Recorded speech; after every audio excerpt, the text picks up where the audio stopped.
How to Be a Genius or the Science of Being Great by Wallace D. Wattles serves as a guide for anyone aspiring to lead a fulfilling and impactful life. This book changed my life, and I hope it will change yours too. Chapter 1. Any person may become great. There is a principle of power in every person. By the intelligent use and direction of this principle, man can develop his own mental faculties.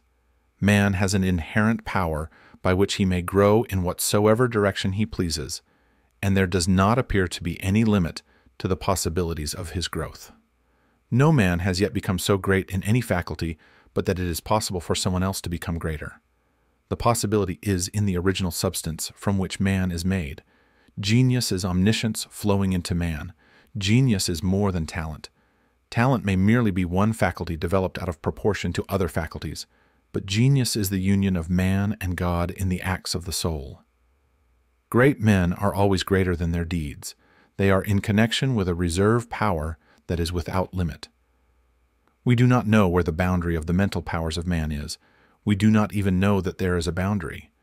The power of conscious growth is not given to the lower animals. It is man's alone, and may be developed and increased by him. The lower animals can, to a great extent, be trained and developed by man, but man can train and develop himself. He alone has this power, and he has it to an apparently unlimited extent. The purpose of life for man is growth, just as the purpose of life for trees and plants is growth.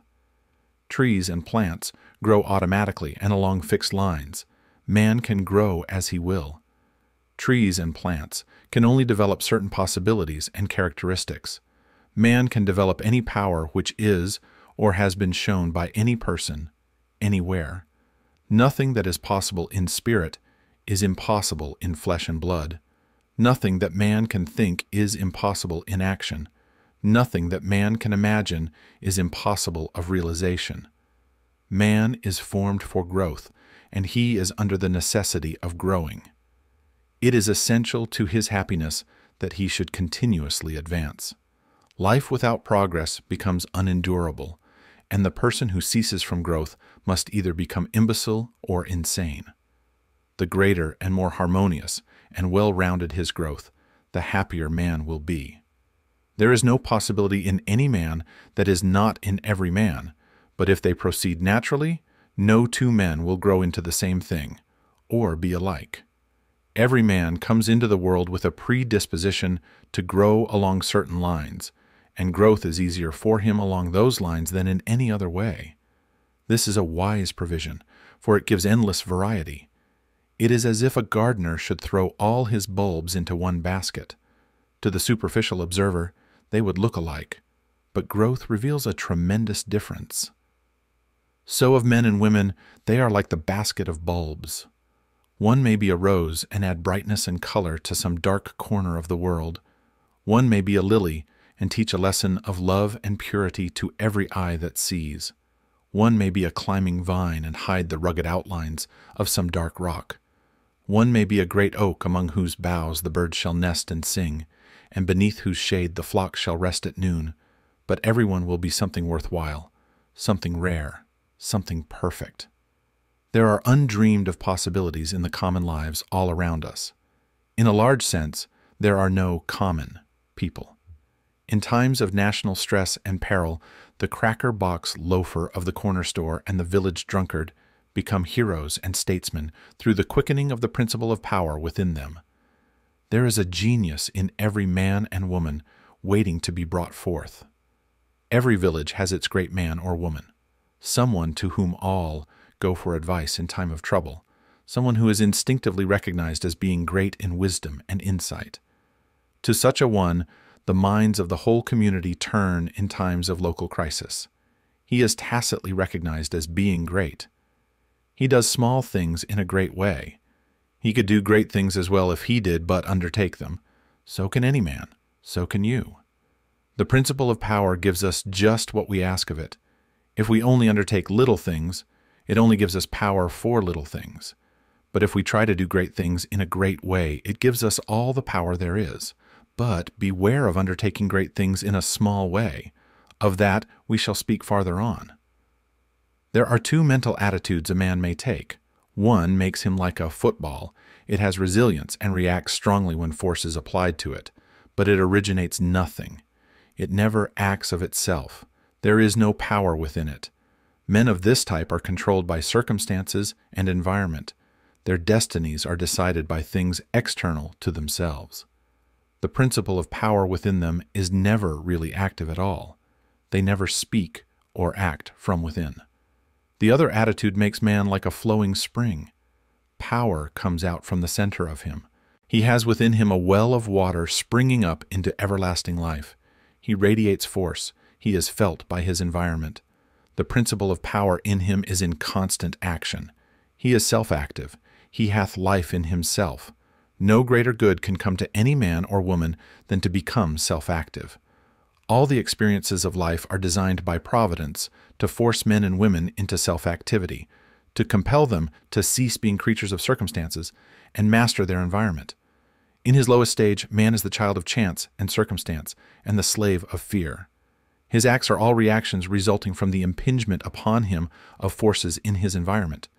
He acts only as he is acted upon. He originates nothing. But the lowest savage has within him a principle of power sufficient to master all that he fears. And if he learns this and becomes self-active, he becomes as one of the gods. The awakening of the principle of power in man is the real conversion, the passing from death to life. It is when the dead hear the voice of the Son of Man and come forth and live. It is the resurrection and the life. When it is awakened, man becomes a son of the highest, and all power is given to him in heaven and on earth. Nothing was ever in any man that is not in you. No man ever had more spiritual or mental power than you can attain, or did greater things than you can accomplish. You can become what you want to be. Chapter 2. Heredity and Opportunity. You are not barred from attaining greatness by heredity. No matter who or what your ancestors may have been, or how unlearned or lowly their station, the upward way is open for you. There is no such thing as inheriting a fixed mental position. No matter how small the mental capital we receive from our parents, it may be increased. No man is born incapable of growth. Heredity counts for something. We are born with subconscious mental tendencies, as, for instance, a tendency to melancholy or cowardice or to ill temper, but all these subconscious tendencies may be overcome. When the real man awakens and comes forth, he can throw them off very easily. Nothing of this kind need keep you down. If you have inherited undesirable mental tendencies, you can eliminate them and put desirable tendencies in their places.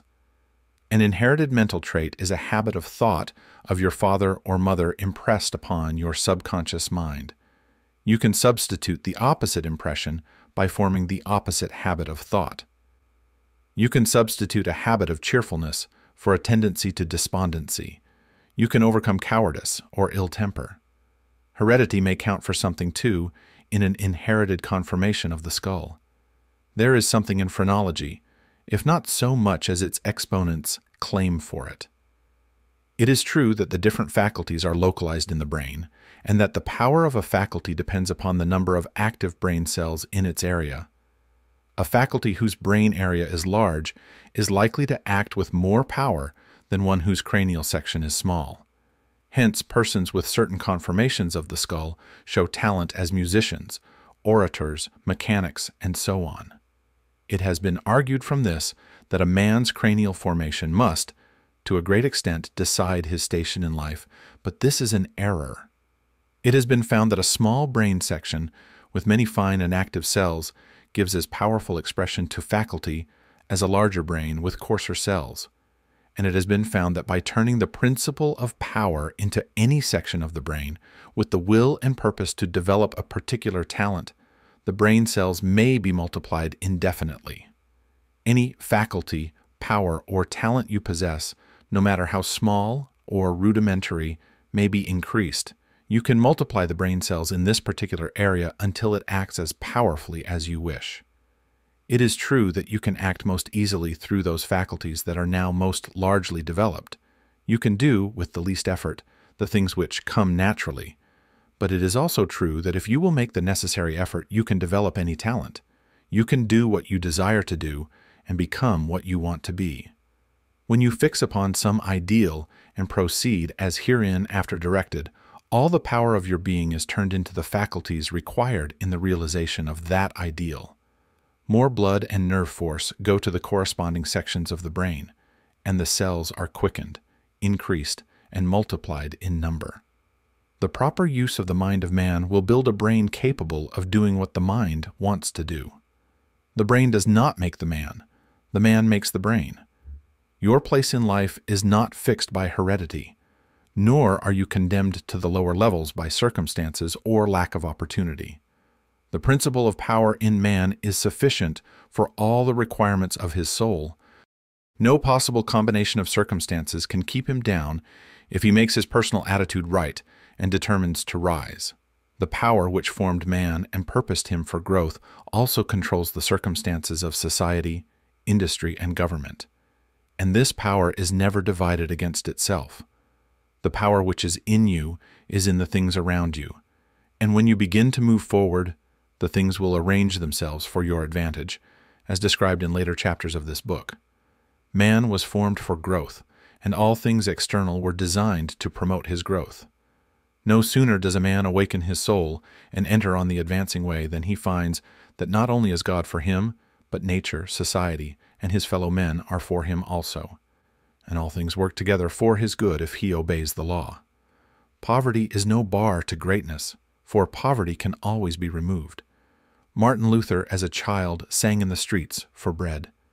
Linnaeus, the naturalist, had only $40 with which to educate himself. He mended his own shoes and often had to beg meals from his friends. Hugh Miller, apprenticed to a stonemason, began to study geology in a quarry. George Stephenson, inventor of the locomotive engine and one of the greatest of civil engineers, was a coal miner, working in a mine, when he awakened and began to think. James Watt was a sickly child and was not strong enough to be sent to school. Abraham Lincoln was a poor boy. In each of these cases, we see a principle of power in the man which lifts him above all opposition and adversity. There is a principle of power in you. If you use it and apply it in a certain way, you can overcome all heredity and master all circumstances and conditions and become a great and powerful personality. Chapter 3. The Source of Power. Man's brain, body, mind, faculties, and talents are the mere instruments he uses in demonstrating greatness. In themselves, they do not make him great. A man may have a large brain and a good mind, strong faculties and brilliant talents, and yet he is not a great man unless he uses all these in a great way. That quality which enables man to use his abilities in a great way makes him great, and to that quality we give the name of wisdom. Wisdom is the essential basis of greatness. Wisdom is the power to perceive the best ends to aim at and the best means for reaching those ends. It is the power to perceive the right thing to do. The man who is wise enough to know the right thing to do, who is good enough to wish to do only the right thing, and who is able and strong enough to do the right thing, is a truly great man.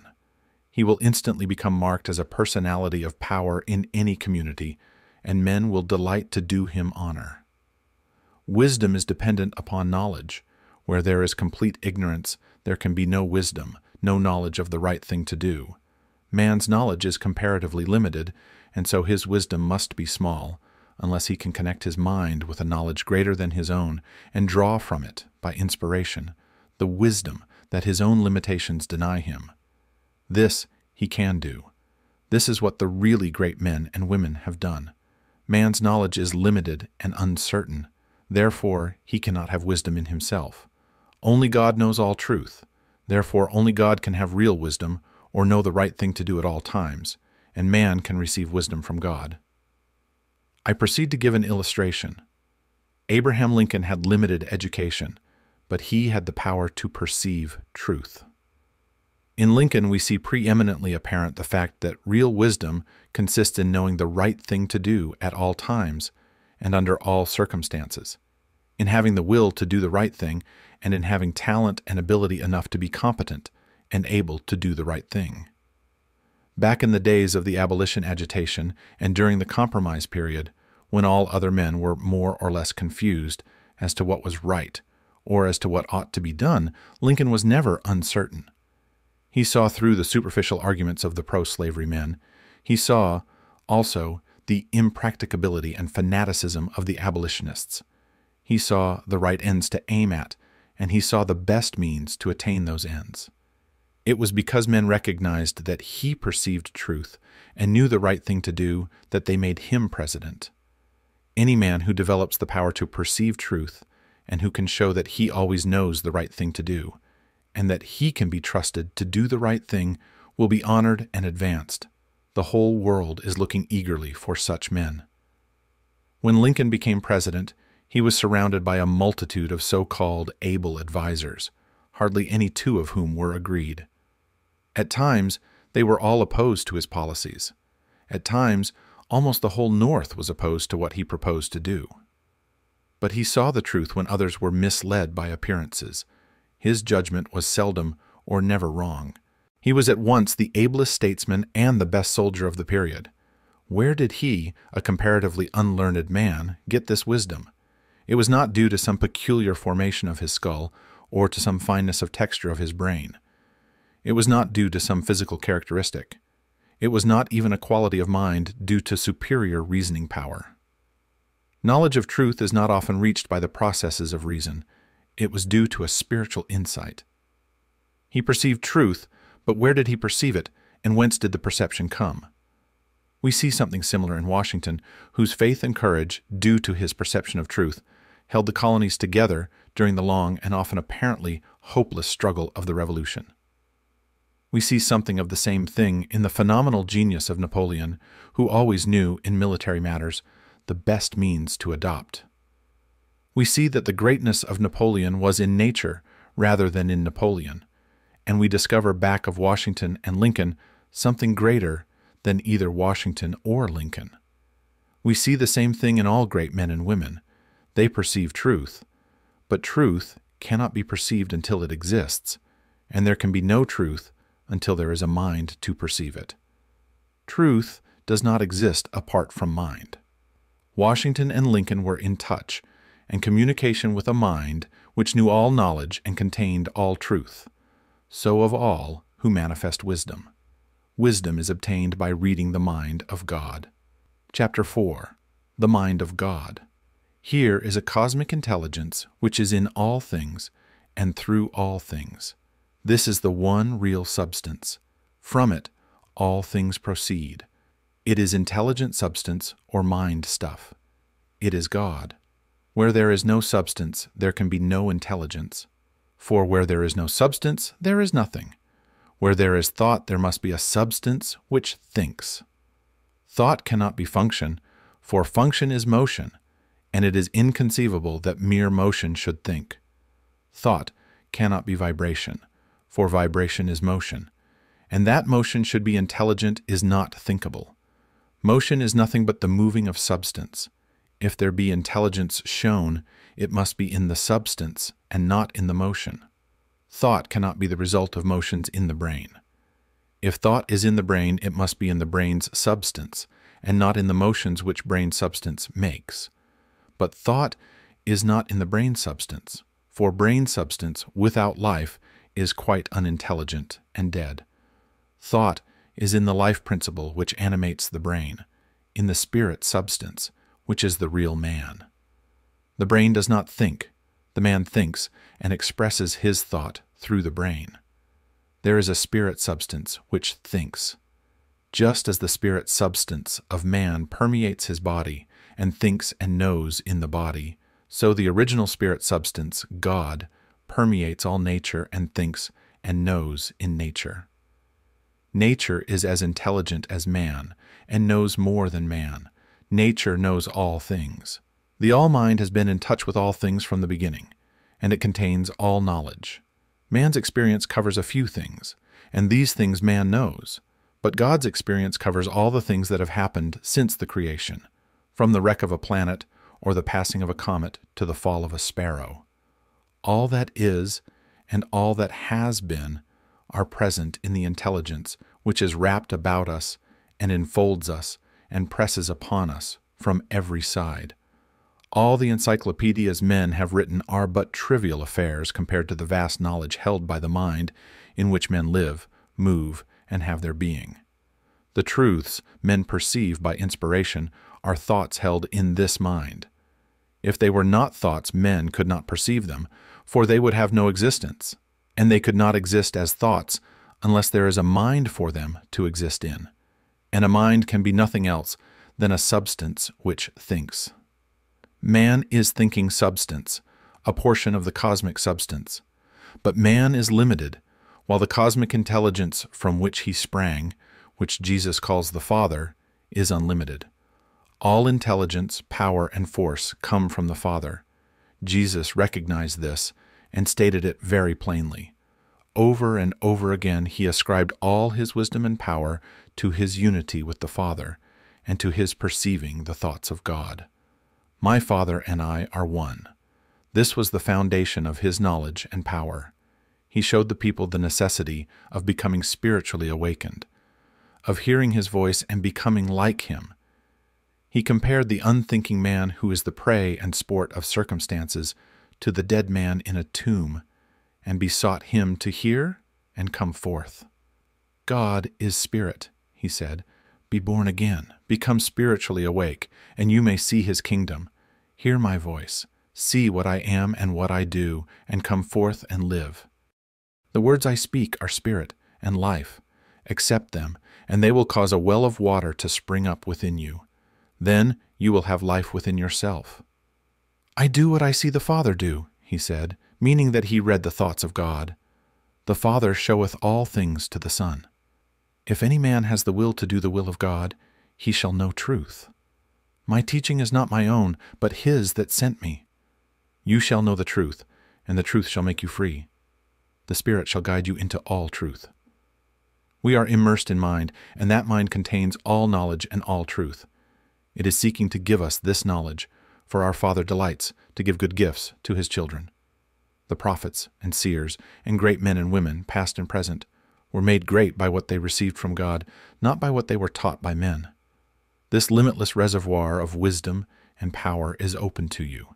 You can draw upon it as you will, according to your needs.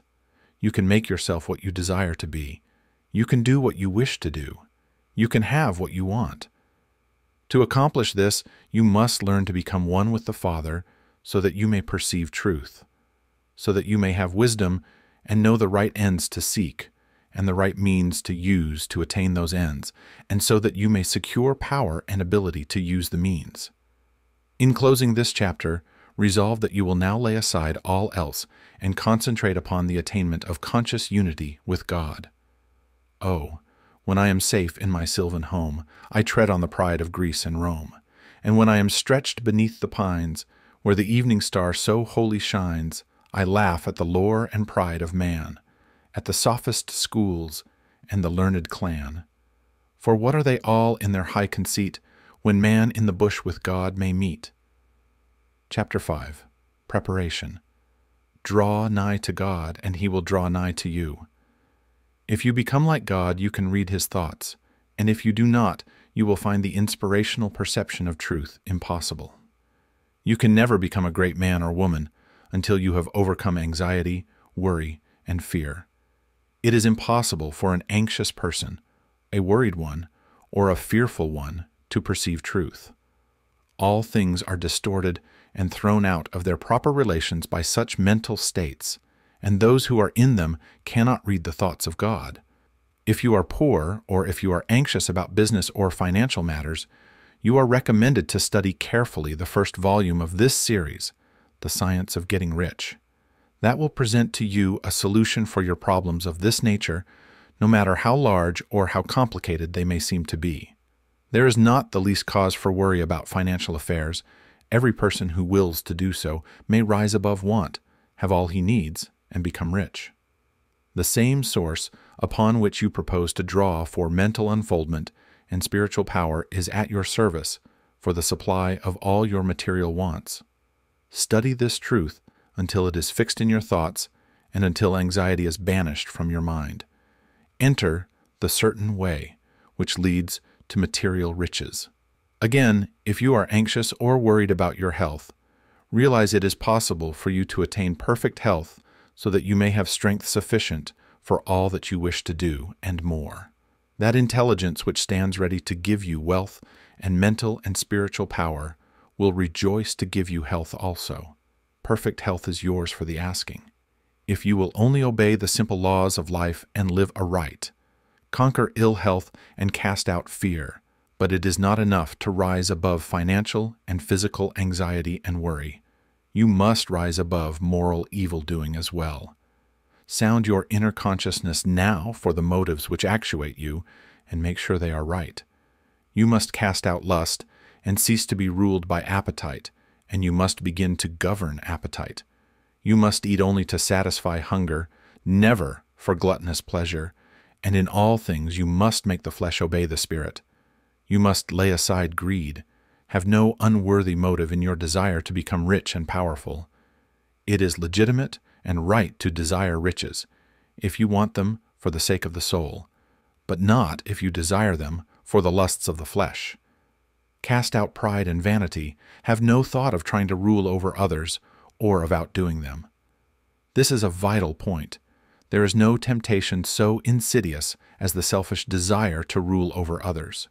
Nothing so appeals to the average man or woman as to sit in the uppermost places at feasts, to be respectfully saluted in the marketplace, and to be called rabbi, master. To exercise some sort of control over others is the secret motive of every selfish person. The struggle for power over others is the battle of the competitive world, and you must rise above that world and its motives and aspirations and seek only for life. Cast out envy. You can have all that you want, and you need not envy any man what he has. Above all things, see to it that you do not hold malice or enmity toward anyone. To do so cuts you off from the mind whose treasures you seek to make your own. He that loveth not his brother loveth not God. Lay aside all narrow personal ambition and determine to seek the highest good and to be swayed by no unworthy selfishness. Go over all the foregoing and set these moral temptations out of your heart one by one, determined to keep them out. Then resolve that you will not only abandon all evil thought, but that you will forsake all deeds, habits, and courses of action which do not commend themselves to your noblest ideals. This is supremely important. Make this resolution with all the power of your soul, and you are ready for the next step towards greatness, which you will find explained in the following chapter. Chapter 6. The Social Point of View. Without faith, it is impossible to please God, and without faith it is impossible for you to become great. The distinguishing characteristic of all really great men and women is an unwavering faith. We see this in Lincoln during the dark days of the war. We see it in Washington at Valley Forge. We see it in Livingston, the crippled missionary, threading the mazes of the dark continent, his soul aflame with the determination to let in the light upon the accursed slave trade, which his soul abhorred. We see it in Luther and in Francis Willard, in every man and woman who has attained a place on the muster roll of the great ones of the world. Faith, not a faith in one's self or in one's own powers, but faith in principle, in the something great, which upholds right, and which may be relied upon to give us the victory in due time. Without this faith, it is not possible for anyone to rise to real greatness. The man who has no faith in principle will always be a small man. Whether you have this faith or not depends upon your point of view. You must learn to see the world as being produced by evolution, as a something which is evolving and becoming, not as a finished work. Millions of years ago, God worked with very low and crude forms of life, low and crude, yet each perfect after its kind. Higher and more complex organisms, animal and vegetable, appeared through the successive ages. The earth passed through stage after stage in its unfoldment, each stage perfect in itself, and to be succeeded by a higher one. What I wish you to note is that the so-called lower organisms are as perfect after their kind as the higher ones, that the world in the Eocene period was perfect for that period. It was perfect, but God's work was not finished. This is true of the world today. Physically, socially, and industrially, it is all good, and it is all perfect. It is not complete anywhere or in any part, but so far as the handiwork of God has gone, it is perfect. This must be your point of view, that the world and all it contains is perfect, though not completed. All's right with the world. That is the great fact. There is nothing wrong with anything. There is nothing wrong with anybody. All the facts of life you must contemplate from this standpoint. There is nothing wrong with nature.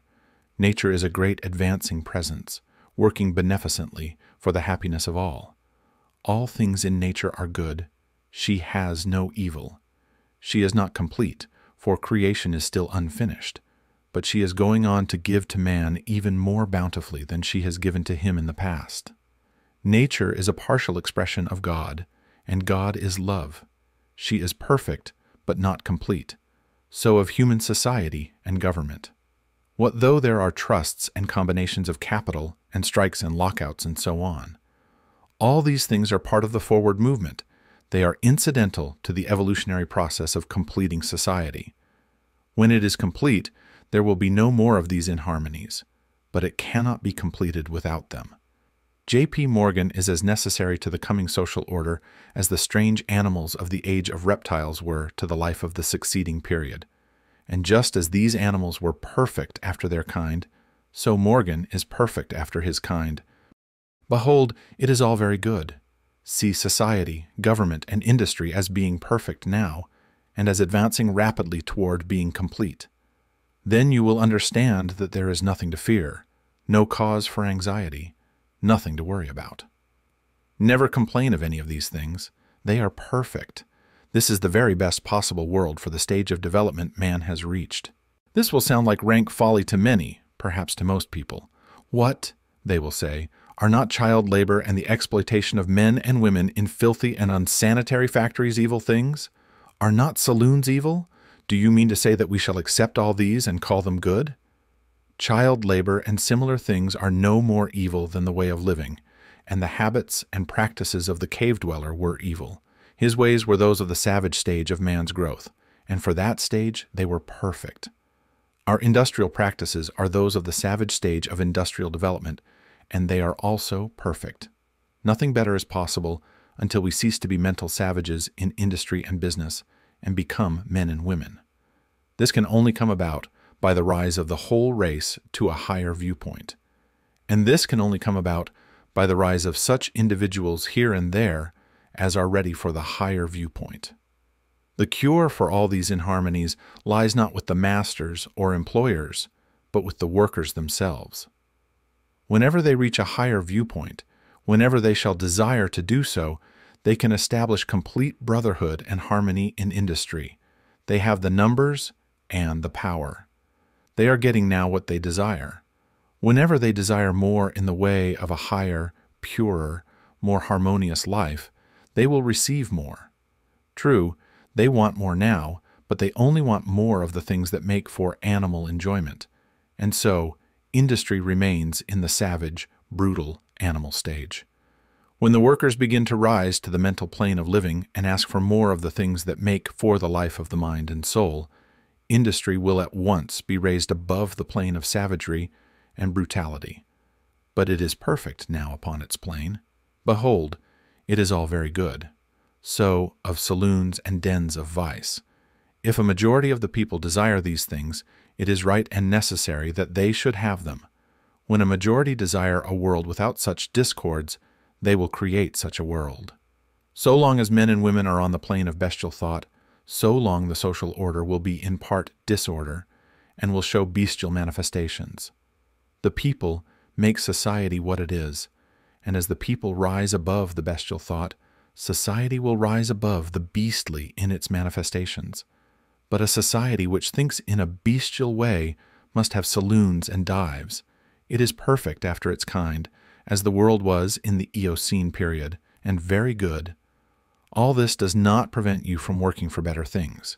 You can work to complete an unfinished society instead of to renovate a decaying one, and you can work with a better heart and a more hopeful spirit.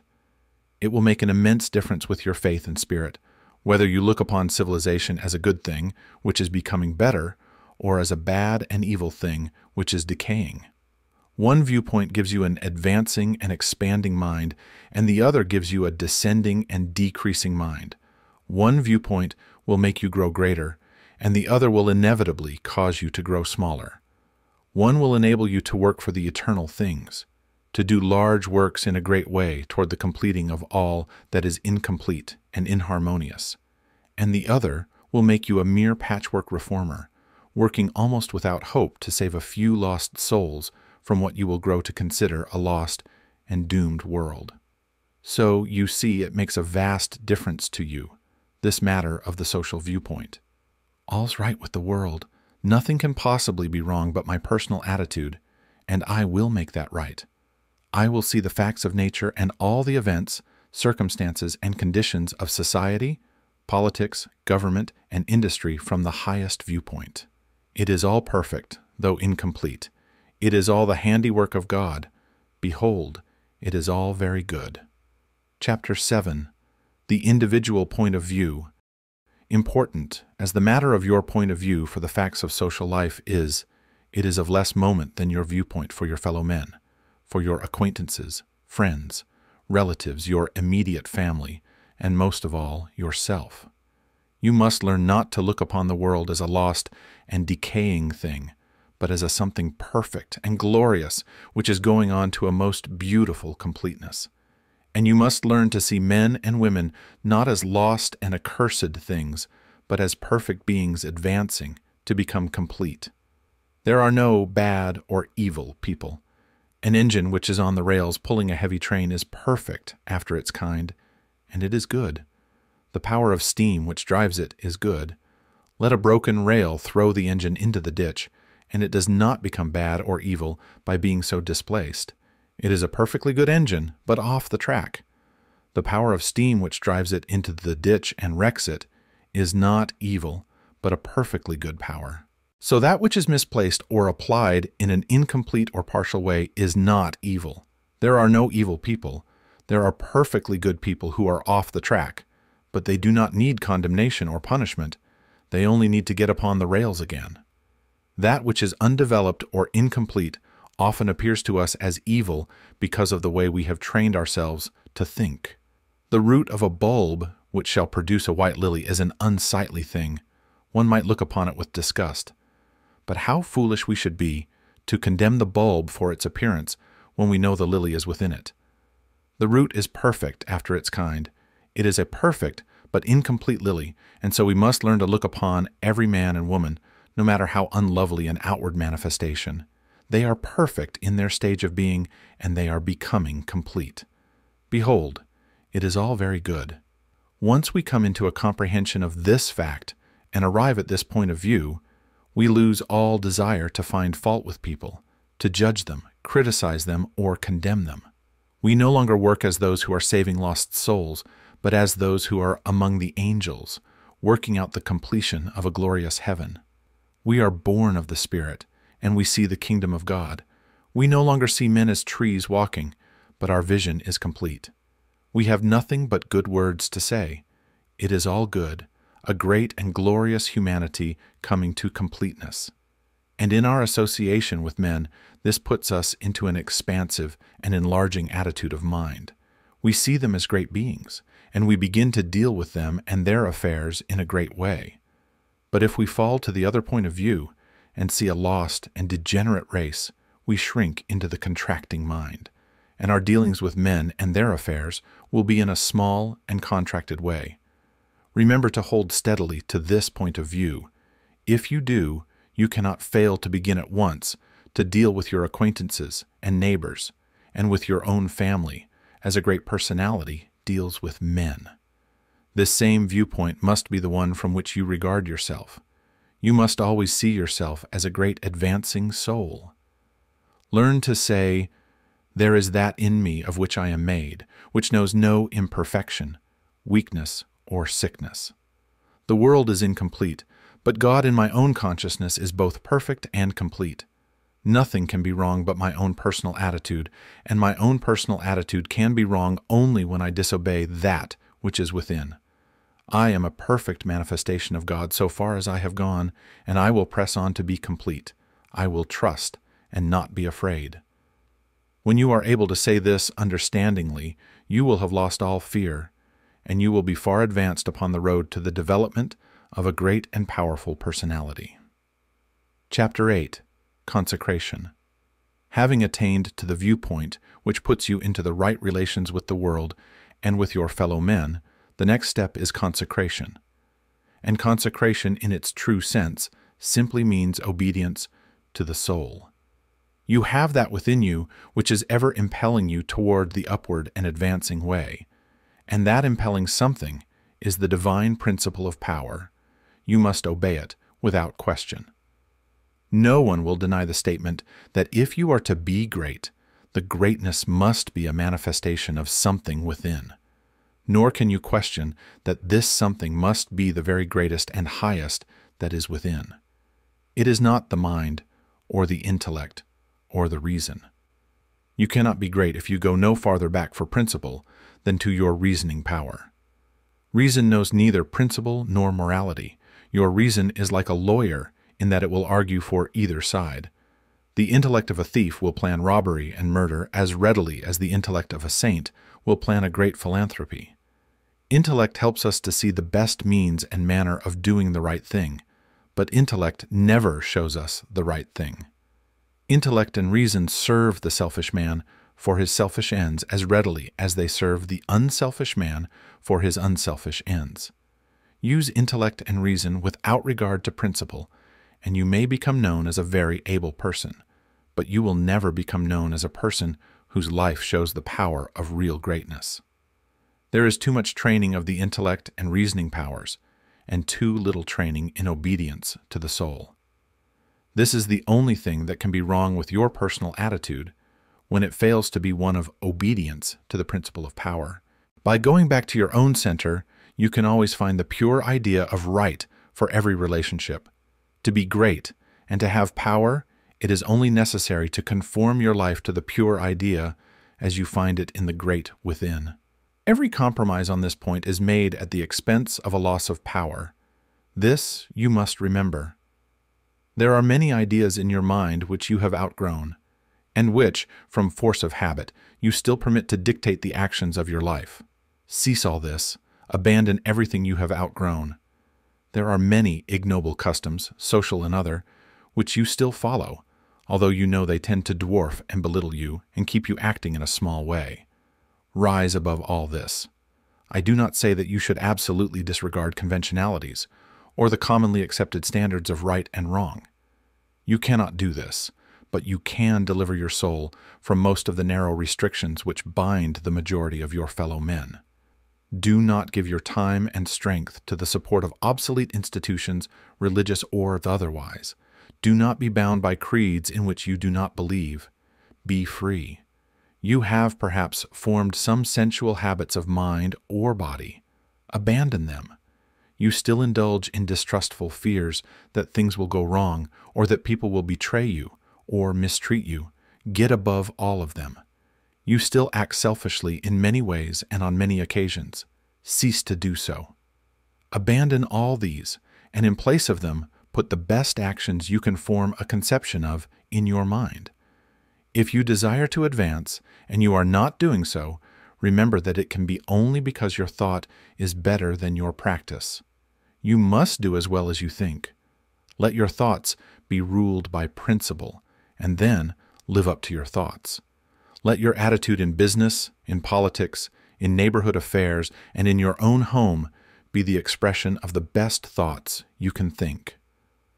Let your manner toward all men and women, great and small, and especially to your own family circle, always be the most kindly, gracious, and courteous you can picture in your imagination. Remember your viewpoint. You are a god in the company of gods and must conduct yourself accordingly. The steps to complete consecration are few and simple. You cannot be ruled from below if you are to be great. You must rule from above. Therefore, you cannot be governed by physical impulses. You must bring your body into subjection to the mind. But your mind, without principle, may lead you into selfishness and immoral ways. You must put the mind into subjection to the soul, and your soul is limited by the boundaries of your knowledge. You must put it into subjection to that oversoul, which needeth no searching of the understanding, but before whose eye all things are spread. That constitutes consecration. Say, I surrender my body to be ruled by my mind. I surrender my mind to be governed by my soul, and I surrender my soul to the guidance of God. Make this consecration complete and thorough, and you have taken the second great step in the way of greatness and power. Chapter 9. Identification. Having recognized God as the advancing presence in nature, society, and your fellow men, and harmonized yourself with all these, and having consecrated yourself to that within you which impels toward the greatest and the highest, the next step is to become aware of and recognize fully the fact that the principle of power within you is God Himself. You must consciously identify yourself with the highest. This is not some false or untrue position to be assumed. It is a fact to be recognized. You are already one with God. You want to become consciously aware of it. There is one substance, the source of all things, and this substance has within itself the power which creates all things. All power is inherent in it. This substance is conscious and thinks. It works with perfect understanding and intelligence. You know that this is so, because you know that substance exists, and that consciousness exists, and that it must be substance which is conscious. Man is conscious and thinks. Man is substance. He must be substance, else he is nothing and does not exist at all. If man is substance and thinks and is conscious, then he is conscious substance. It is not conceivable that there should be more than one conscious substance. So, man is the original substance, the source of all life and power, embodied in a physical form. Man cannot be something different from God. Intelligence is one and the same everywhere, and must be everywhere an attribute of the same substance. There cannot be one kind of intelligence in God and another kind of intelligence in man. Intelligence can only be an intelligent substance, and intelligent substance is God. Man is of one stuff with God, and so all the talents, powers, and possibilities that are in God are in man, not in a few exceptional men, but in every man. All power is given to man, in heaven and on earth. Is it not written, "Ye are gods"? The principle of power in man is man himself, and man himself is God. But while man is original substance, and has within him all power and possibilities, his consciousness is limited. He does not know all there is to know, and so he is liable to error and mistake. To save himself from these, he must unite his mind to that outside him, which does know all. He must become consciously one with God. There is a mind surrounding him on every side, closer than breathing, nearer than hands and feet. And in this mind is the memory of all that has ever happened, from the greatest convulsions of nature in prehistoric days to the fall of a sparrow in this present time, and all that is in existence now as well. Held in this mind is the great purpose which is behind all nature, and so it knows what is going to be. Man is surrounded by a mind which knows all there is to know, past, present, and to come. Everything that men have said or done or written is present there. Man is of one identical stuff with this mind. He proceeded from it, and he can so identify himself with it that he may know what it knows. My Father is greater than I, said Jesus. I come from him. I and my Father are one. He showeth the Son all things. The Spirit shall guide you into all truth. Your identification of yourself with the infinite must be accomplished by conscious recognition on your part, recognizing it as a fact that there is only God and that all intelligence is in the one substance. You must affirm somewhat after this wise. There is only one, and that one is everywhere. I surrender myself to conscious unity with the highest. Not I, but the Father. I will to be one with the Supreme and to lead the divine life. I am one with infinite consciousness. There is but one mind, and I am that mind.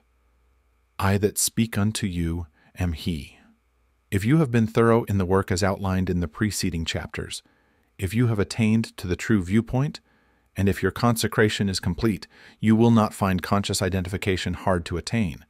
And once it is attained, the power you seek is yours, for you have made yourself one with all the power there is.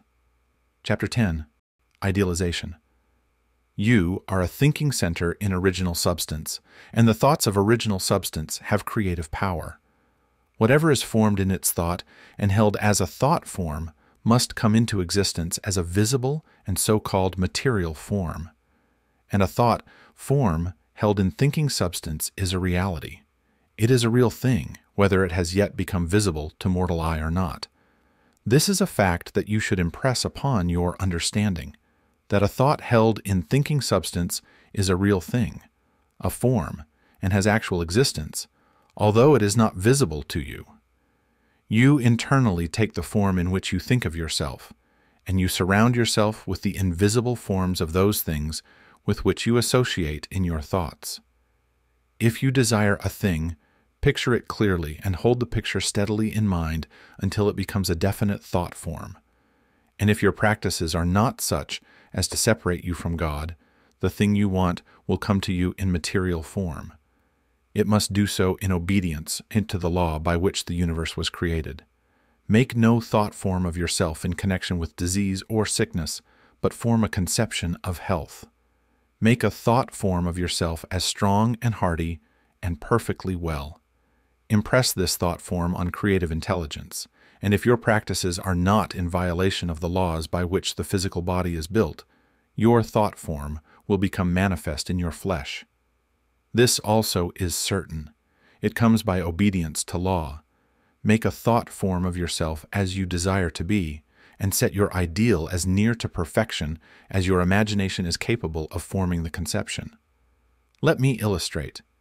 If a young law student wishes to become great, let him picture himself, while attending to the viewpoint, consecration, and identification as previously directed, as a great lawyer pleading his case with matchless eloquence and power before the judge and jury, as having an unlimited command of truth, of knowledge, and of wisdom. Let him picture himself as the great lawyer in every possible situation and contingency.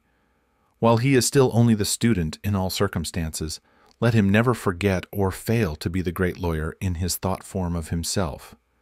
As the thought form grows more definite and habitual in his mind, the creative energies both within and without are set at work. He begins to manifest the form from within, and all the essentials without, which go into the picture, begin to be impelled toward him. He makes himself into the image, and God works with him. Nothing can prevent him from becoming what he wishes to be. In the same general way, the musical student pictures himself as performing perfect harmonies and as delighting vast audiences. The actor forms the highest conception he is capable of in regard to his art and applies this conception to himself. The farmer and the mechanic do exactly the same thing. Fix upon your ideal of what you wish to make of yourself. Consider well and be sure that you make the right choice. That is, the one which will be the most satisfactory to you in a general way. Do not pay too much attention to the advice or suggestions of those around you. Do not believe that anyone can know better than yourself what is right for you. Listen to what others have to say, but always form your own conclusions. Do not let other people decide what you are to be. Be what you feel that you want to be. Do not be misled by a false notion of obligation or duty. You can owe no possible obligation or duty to others which should prevent you from making the most of yourself. Be true to yourself, and you cannot then be false to any man. When you have fully decided what thing you want to be, form the highest conception of that thing that you are capable of imagining, and make that conception a thought form. Hold that thought form as a fact, as the real truth about yourself, and believe in it. Close your ears to all adverse suggestions. Never mind if people call you a fool and a dreamer. Dream on. Remember that Bonaparte, the half-starved lieutenant, always saw himself as the general of armies and the master of France, and he became in outward realization what he held himself to be in mind. So likewise will you. Attend carefully to all that has been said in the preceding chapters and act as directed in the following ones, and you will become what you want to be. Chapter 11. Realization. If you were to stop with the close of the last chapter, however, you would never become great. You would be indeed a mere dreamer of dreams, a castle builder. Too many do stop there. They do not understand the necessity for present action in realizing the vision and bringing the thought form into manifestation. Two things are necessary.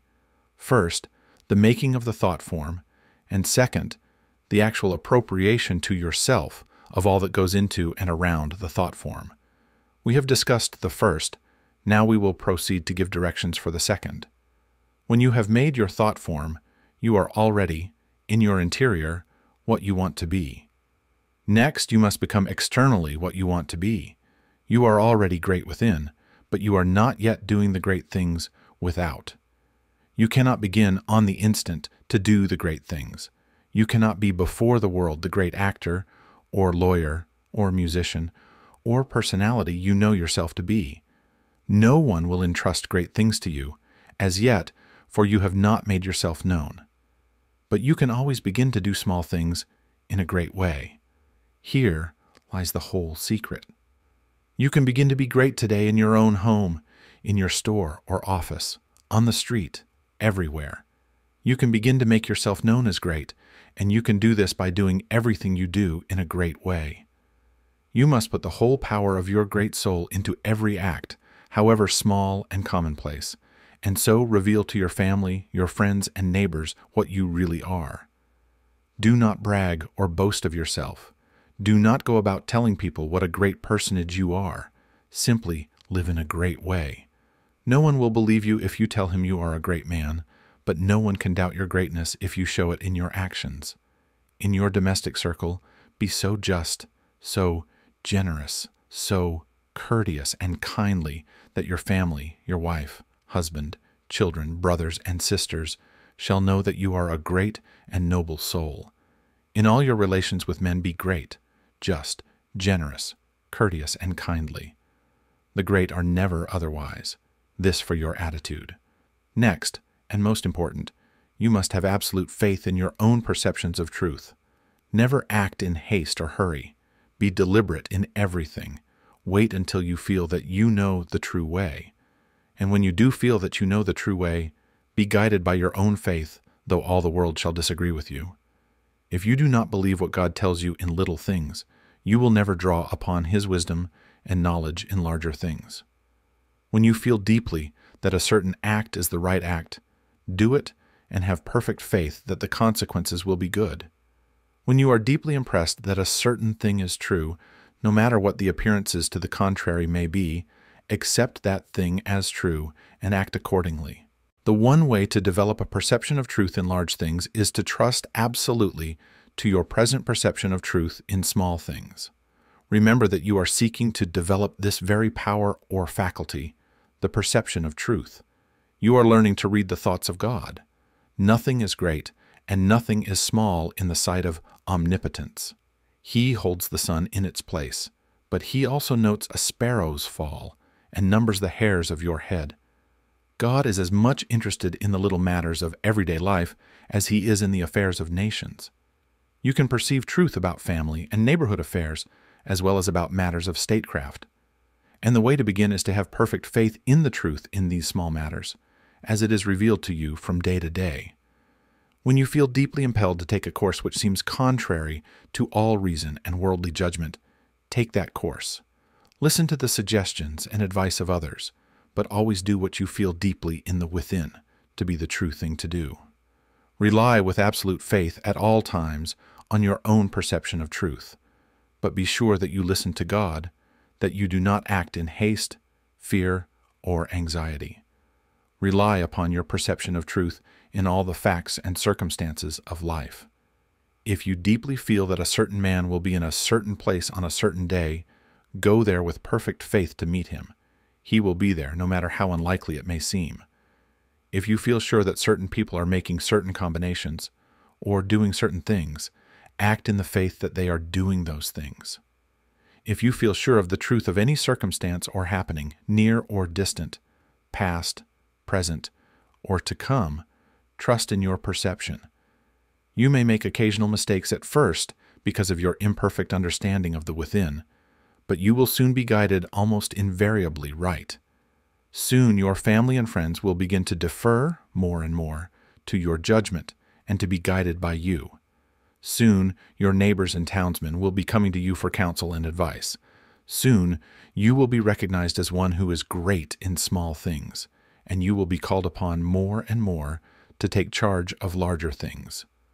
All that is necessary is to be guided absolutely, in all things, by your inner light, your perception of truth.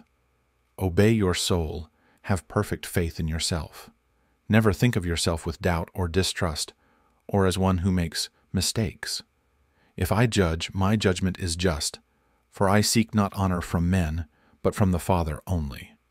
Chapter 12. Hurry and Habit. No doubt you have many problems, domestic, social, physical, and financial, which seem to you to be pressing for instant solution. You have debts which must be paid, or other obligations which must be met. You are unhappily or inharmoniously placed, and feel that something must be done at once. Do not get into a hurry and act from superficial impulses. You can trust God for the solution of all your personal riddles. There is no hurry. There is only God, and all is well with the world. There is an invincible power in you, and the same power is in the things you want. It is bringing them to you and bringing you to them. This is a thought that you must grasp and hold continuously, that the same intelligence which is in you is in the things you desire. They are impelled toward you as strongly and decidedly as your desire impels you toward them. The tendency, therefore, of a steadily held thought must be to bring the things you desire to you and to group them around you. So long as you hold your thought and your faith right, all must go well. Nothing can be wrong but your own personal attitude, and that will not be wrong if you trust and are not afraid. Hurry is a manifestation of fear. He who fears not has plenty of time. If you act with perfect faith in your own perceptions of truth, you will never be too late or too early, and nothing will go wrong. If things appear to be going wrong, do not get disturbed in mind. It is only an appearance. Nothing can go wrong in this world but yourself, and you can go wrong only by getting into the wrong mental attitude. Whenever you find yourself getting excited, worried, or into the mental attitude of hurry, sit down and think it over. Play a game of some kind, or take a vacation. Go on a trip, and all will be right when you return. So surely, as you find yourself in the mental attitude of haste, just so surely may you know that you are out of the mental attitude of greatness. Hurry and fear will instantly cut your connection with the universal mind. You will get no power, no wisdom, and no information until you are calm. And to fall into the attitude of hurry will check the action of the principle of power within you. Fear turns strength to weakness. Remember that poise and power are inseparably associated. The calm and balanced mind is the strong and great mind. The hurried and agitated mind is the weak one. Whenever you fall into the mental state of hurry, you may know that you have lost the right viewpoint. You are beginning to look upon the world, or some part of it, as going wrong. At such times, read chapter 6 of this book. Consider the fact that this world is perfect now, with all that it contains. Nothing is going wrong, nothing can be wrong. Be poised, be calm, be cheerful. Have faith in God. Next, as to habit. It is probable that your greatest difficulty will be to overcome your old habitual ways of thought and to form new habits. The world is ruled by habit. Kings, tyrants, masters, and plutocrats hold their positions solely because the people have come to habitually accept them. Things are as they are only because people have formed the habit of accepting them as they are.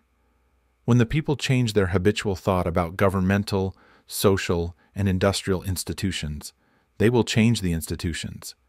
Habit rules us all.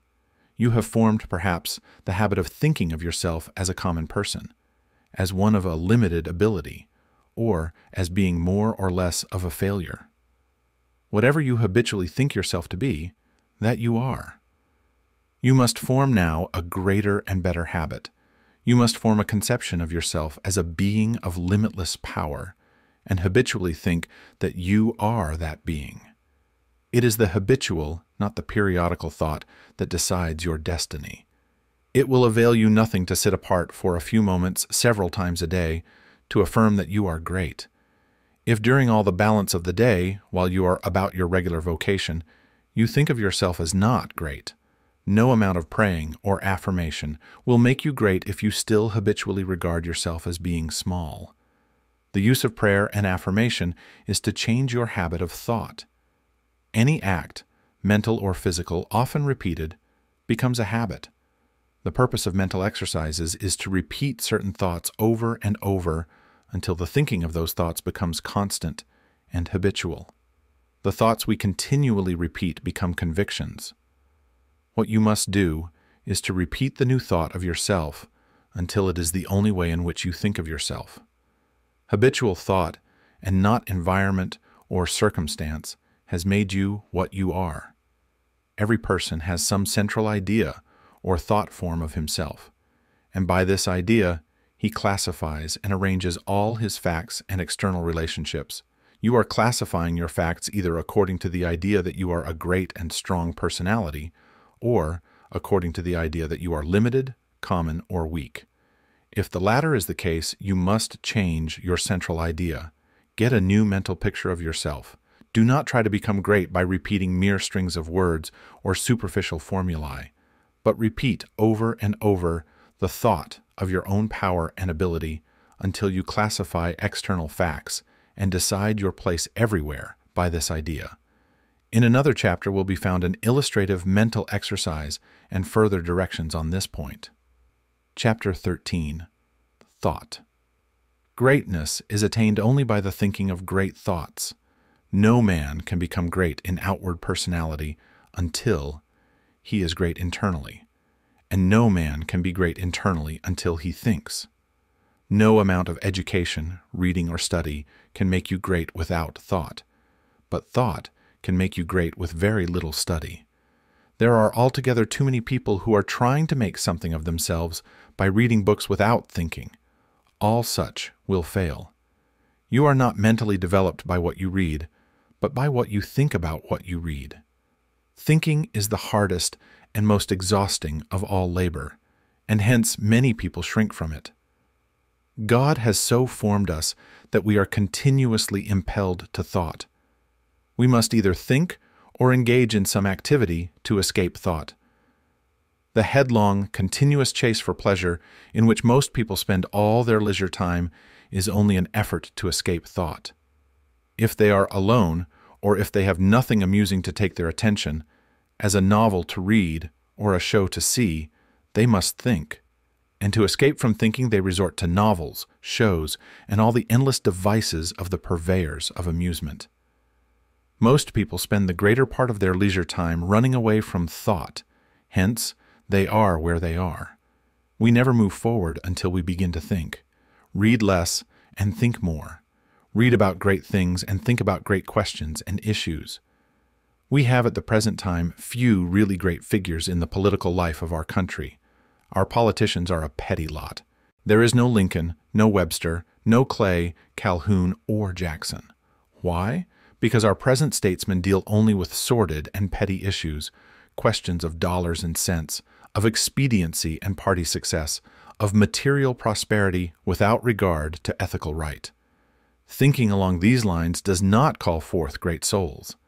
The statesmen of Lincoln's time and previous times dealt with questions of eternal truth, of human rights and justice.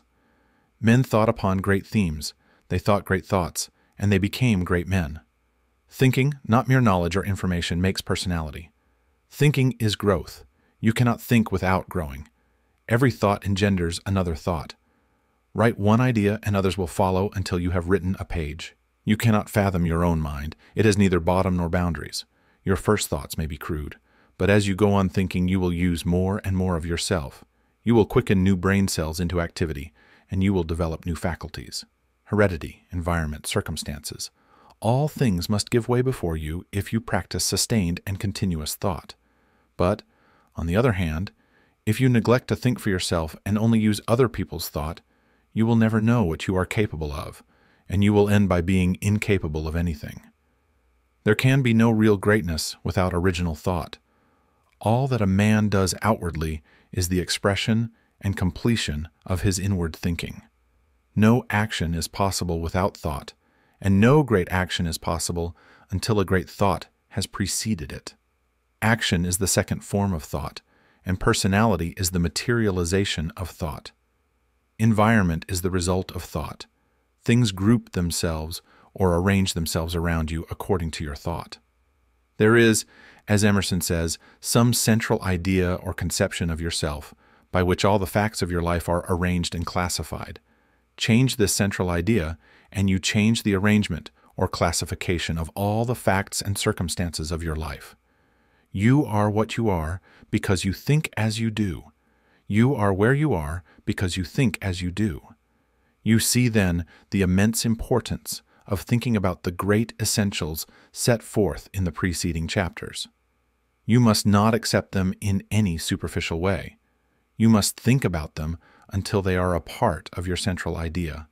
Go back to the matter of the point of view and consider, in all its bearings, the tremendous thought that you live in a perfect world among perfect people, and that nothing can possibly be wrong with you but your own personal attitude. Think about all this until you fully realize all that it means to you. Consider that this is God's world, and that it is the best of all possible worlds, that He has brought it thus far toward completion by the processes of organic, social, and industrial evolution, and that it is going on to greater completeness and harmony.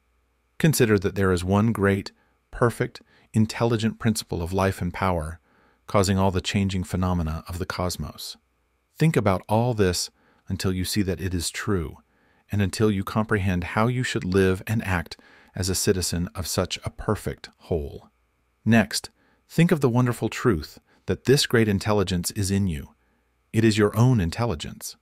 It is an inner light impelling you toward the right thing and the best thing, the greatest act and the highest happiness. It is a principle of power in you, giving you all the ability and genius there is. It will infallibly guide you to the best if you will submit to it and walk in the light. Consider what is meant by your consecration of yourself when you say, "I will obey my soul." This is a sentence of tremendous meaning. It must revolutionize the attitude and behavior of the average person. Then, think of your identification with this great Supreme, that all its knowledge is yours, and all its wisdom is yours, for the asking. You are a God if you think like a God. If you think like a God, you cannot fail to act like a God. Divine thoughts will surely externalize themselves in a divine life. Thoughts of power will end in a life of power. Great thoughts will manifest in a great personality. Think well of all this, and then you are ready to act. Chapter 14. Action at Home. Do not merely think that you are going to become great. Think that you are great now. Do not think that you will begin to act in a great way at some future time. Begin now. Do not think that you will act in a great way when you reach a different environment. Act in a great way where you are now. Do not think that you will begin to act in a great way when you begin to deal with great things. Begin to deal in a great way with small things. Do not think that you will begin to be great when you get among more intelligent people, or among people who understand you better. Begin now to deal in a great way with the people around you. If you are not in an environment where there is scope for your best powers and talents, you can move in due time. But meanwhile, you can be great where you are. Lincoln was as great when he was a backwoods lawyer as when he was president. As a backwoods lawyer, he did common things in a great way, and that made him president. Had he waited until he reached Washington to begin to be great, he would have remained unknown. You are not made great by the location in which you happen to be, nor by the things with which you may surround yourself. You are not made great by what you receive from others, and you can never manifest greatness so long as you depend on others. You will manifest greatness only when you begin to stand alone. Dismiss all thought of reliance on externals, whether things, books, or people. As Emerson said, Shakespeare will never be made by the study of Shakespeare. Shakespeare will be made by the thinking of Shakespearean thoughts. Never mind how the people around you, including those of your own household, may treat you. That has nothing at all to do with your being great. That is, it cannot hinder you from being great. People may neglect you and be unthankful and unkind in their attitude towards you. Does that prevent you from being great in your manner and attitude toward them? Your Father, said Jesus, is kind to the unthankful and the evil. Would God be great if he should go away and sulk because people were unthankful and did not appreciate him? Treat the unthankful and the evil in a great and perfectly kind way, just as God does. Do not talk about your greatness. You are really, in essential nature, no greater than those around you. You may have entered upon a way of living and thinking which they have not yet found, but they are perfect on their own plane of thought and action. You are entitled to no special honor or consideration for your greatness. You are a god, but you are among gods. You will fall into the boastful attitude if you see other people's shortcomings and failures and compare them with your own virtues and successes. And if you fall into the boastful attitude of mind, you will cease to be great and become small. Think of yourself as a perfect being among perfect beings, and meet every person as an equal, not as either a superior or an inferior. Give yourself no airs. Great people never do. Ask no honors and seek for no recognition. Honors and recognition will come fast enough if you are entitled to them. Begin at home. It is a great person who can always be poised, assured, calm, and perfectly kind and considerate at home. If your manner and attitude in your own family are always the best you can think, you will soon become the one on whom all the others will rely. You will be a tower of strength and a support in time of trouble. You will be loved and appreciated. At the same time, do not make the mistake of throwing yourself away in the service of others. The great person respects himself. He serves and helps, but he is never slavishly servile. You cannot help your family by being a slave to them, or by doing for them those things which by right they should do for themselves. You do a person an injury when you wait on him too much. The selfish and exacting are a great deal better off if their exactions are denied. The ideal world is not one where there are a lot of people being waited on by other people. It is a world where everybody waits on himself.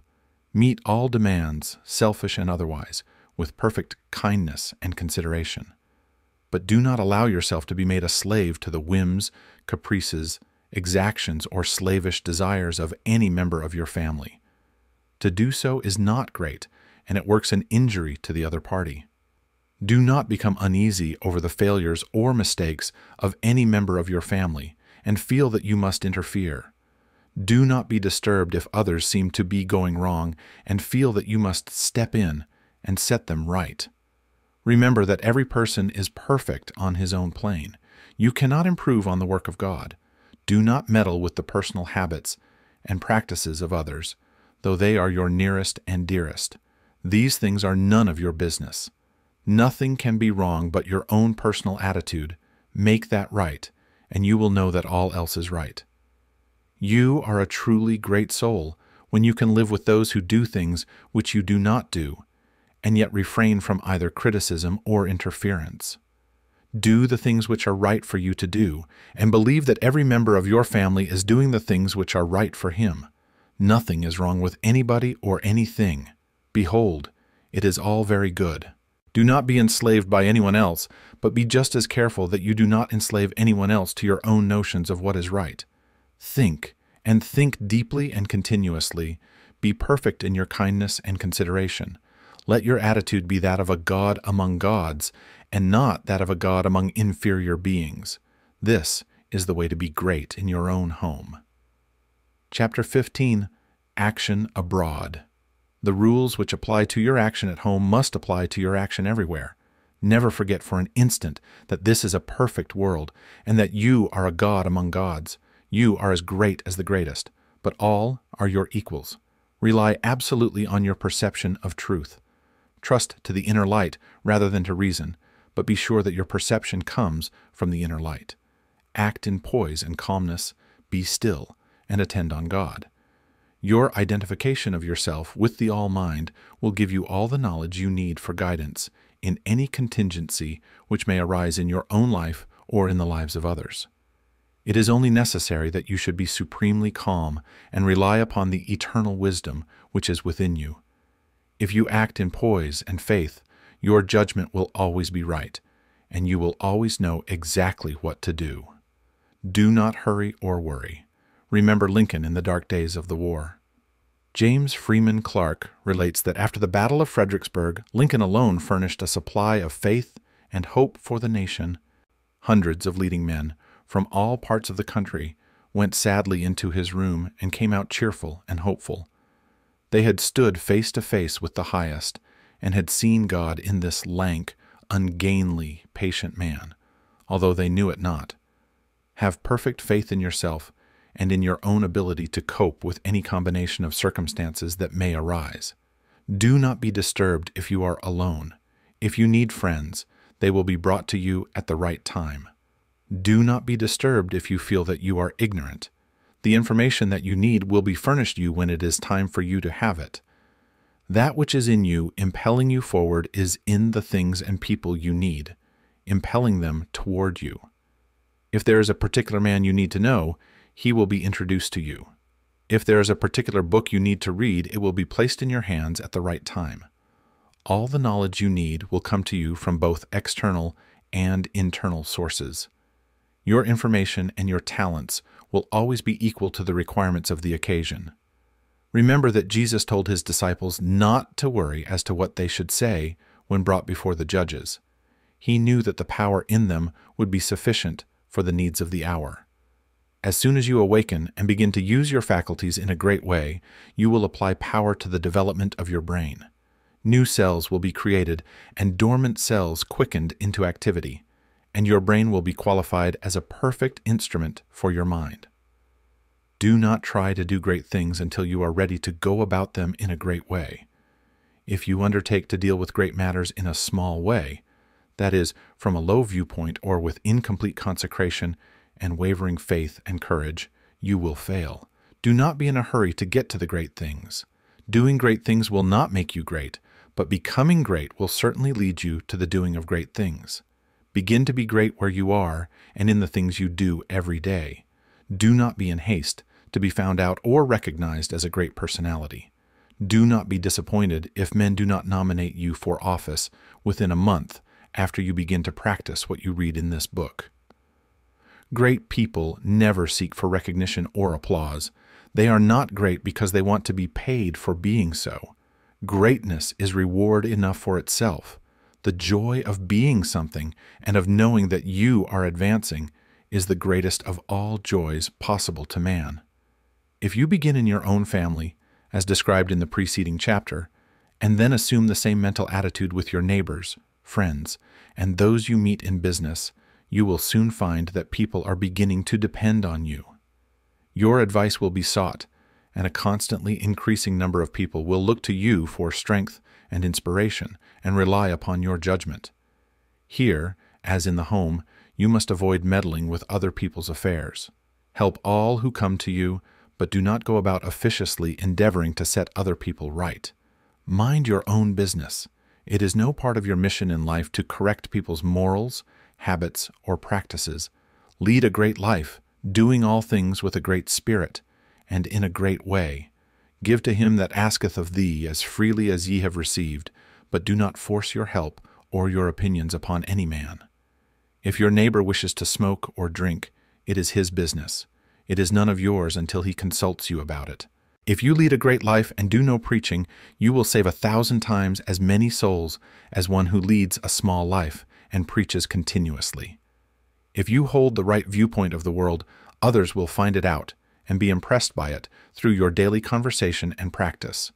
Do not try to convert others to your point of view, except by holding it and living accordingly. If your consecration is perfect, you do not need to tell anyone. It will speedily become apparent to all that you are guided by a higher principle than the average man or woman. If your identification with God is complete, you do not need to explain the fact to others. It will become self-evident. To become known as a great personality, you have nothing to do but to live.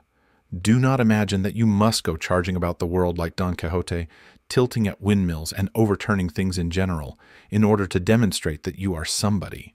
Do not go hunting for big things to do. Live a great life where you are, and in the daily work you have to do, and greater works will surely find you out. Big things will come to you, asking to be done. Be so impressed with the value of a man that you treat even a beggar or the tramp with the most distinguished consideration. All is God. Every man and woman is perfect. Let your manner be that of a god addressing other gods. Do not save all your consideration for the poor. The millionaire is as good as the tramp. This is a perfectly good world, and there is not a person or thing in it but is exactly right. Be sure that you keep this in mind in dealing with things and men. Form your mental vision of yourself with care. Make the thought form of yourself as you wish to be, and hold this with the faith that it is being realized, and with the purpose to realize it completely. Do every common act as a god should do it. Speak every word as a god should speak it. Meet men and women of both low and high estate, as a god meets other divine beings. Begin thus, and continue thus, and your unfoldment in ability and power will be great and rapid. Chapter 16. Some further explanations. We go back here to the matter of the point of view, for, besides being vitally important, it is the one which is likely to give the student the most trouble. We have been trained, partly by mistaken religious teachers, to look upon the world as being like a wrecked ship, storm-driven upon a rocky coast. Utter destruction is inevitable at the end, and the most that can be done is to rescue, perhaps, a few of the crew. This view teaches us to consider the world as essentially bad and growing worse, and to believe that existing discords and inharmonies must continue and intensify until the end. It robs us of hope for society, government, and humanity, and gives us a decreasing outlook and contracting mind. This is all wrong. The world is not wrecked. It is like a magnificent steamer with the engines in place and the machinery in perfect order. The bunkers are full of coal, and the ship is amply provisioned for the cruise. There is no lack of any good thing. Every provision omniscience could devise has been made for the safety, comfort, and happiness of the crew. The steamer is out on the high seas, tacking hither and thither, because no one has yet learned the right course to steer. We are learning to steer, and in due time will come grandly into the harbor of perfect harmony. The world is good and growing better. Existing discords and inharmonies are but the rollings of the ship incidental to our own imperfect steering.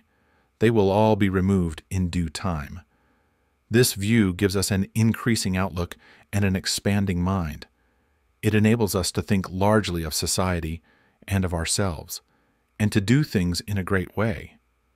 Furthermore, we see that nothing can be wrong with such a world, or with any part of it, including our own affairs. If it is all moving on toward completion, then it is not going wrong, and as our own personal affairs are a part of the whole, they are not going wrong. You and all that you are concerned with are moving on toward completeness. Nothing can check this forward movement but yourself, and you can only check it by assuming a mental attitude which is at cross purposes with the mind of God. You have nothing to keep right but yourself. If you keep yourself right, nothing can possibly go wrong with you, and you can have nothing to fear. No business or other disaster can come upon you if your personal attitude is right, for you are a part of that which is increasing and advancing, and you must increase and advance with it. Moreover, your thought form will be mostly shaped according to your viewpoint of the cosmos. If you see the world as a lost and ruined thing, you will see yourself as a part of it, and as partaking of its sins and weaknesses. If your outlook for the world as a whole is hopeless, your outlook for yourself cannot be hopeful. If you see the world as declining towards its end, you cannot see yourself as advancing. Unless you think well of all the works of God, you cannot really think well of yourself. And unless you think well of yourself, you can never become great. I repeat that your place in life, including your material environment, is determined by the thought form you habitually hold of yourself. When you make a thought form of yourself, you can hardly fail to form in your mind a corresponding environment. If you think of yourself as an incapable, inefficient person, you will think of yourself with poor or cheap surroundings. Unless you think well of yourself, you will be sure to picture yourself in a more or less poverty-stricken environment. These thoughts, habitually held, become invisible forms in the surrounding mind stuff and are with you continually. In due time, by the regular action of the eternal creative energy, the invisible thought forms are produced in material stuff, and you are surrounded by your own thoughts made into material things. See nature as a great living and advancing presence, and see human society in exactly the same way. It is all one, coming from one source, and it is all good. You yourself are made of the same stuff as God. All the constituents of God are parts of yourself. Every power that God has is a constituent of man. You can move forward as you see God doing. You have within yourself the source of every power. Chapter 17. More about thought. Give place here to some further consideration of thought. You will never become great until your own thoughts make you great, and therefore it is of the first importance that you should think. You will never do great things in the external world until you think great things in the internal world, and you will never think great things until you think about truth, about the verities. To think great things, you must be absolutely sincere, and to be sincere, you must know that your intentions are right. Insincere or false thinking is never great, however logical and brilliant it may be. The first and most important step is to seek the truth about human relations, to know what you ought to be to other men and what they ought to be to you. This brings you back to the search for a right viewpoint. You should study organic and social evolution.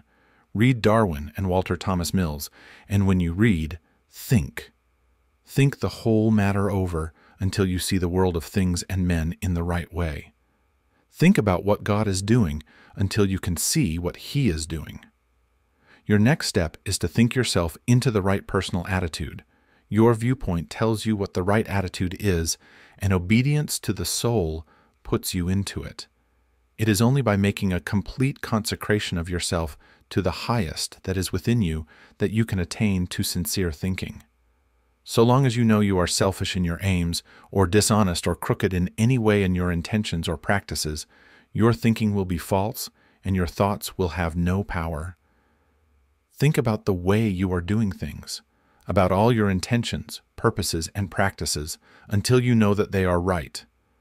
The fact of his own complete unity with God is one that no person can grasp without deep and sustained thinking. Anyone can accept the proposition in a superficial way, but to feel and realize a vital comprehension of it is another matter. It is easy to think of going outside of yourself to meet God, but it is not so easy to think of going inside yourself to meet God. But God is there, and in the Holy of Holies of your own soul, you may meet Him face to face. It is a tremendous thing, this fact that all you need is already within you, that you do not have to consider how to get the power to do what you want to do, or to make yourself what you want to be. You have only to consider how to use the power you have in the right way, and there is nothing to do but to begin. Use your perception of truth. You can see some truth today, live fully up to that, and you will see more truth tomorrow. To rid yourself of the old false ideas, you will have to think a great deal about the value of men, the greatness and worth of a human soul. You must cease from looking at human mistakes and look at successes. Cease from seeing faults and see virtues. You can no longer look upon men and women as lost and ruined beings who are descending into hell.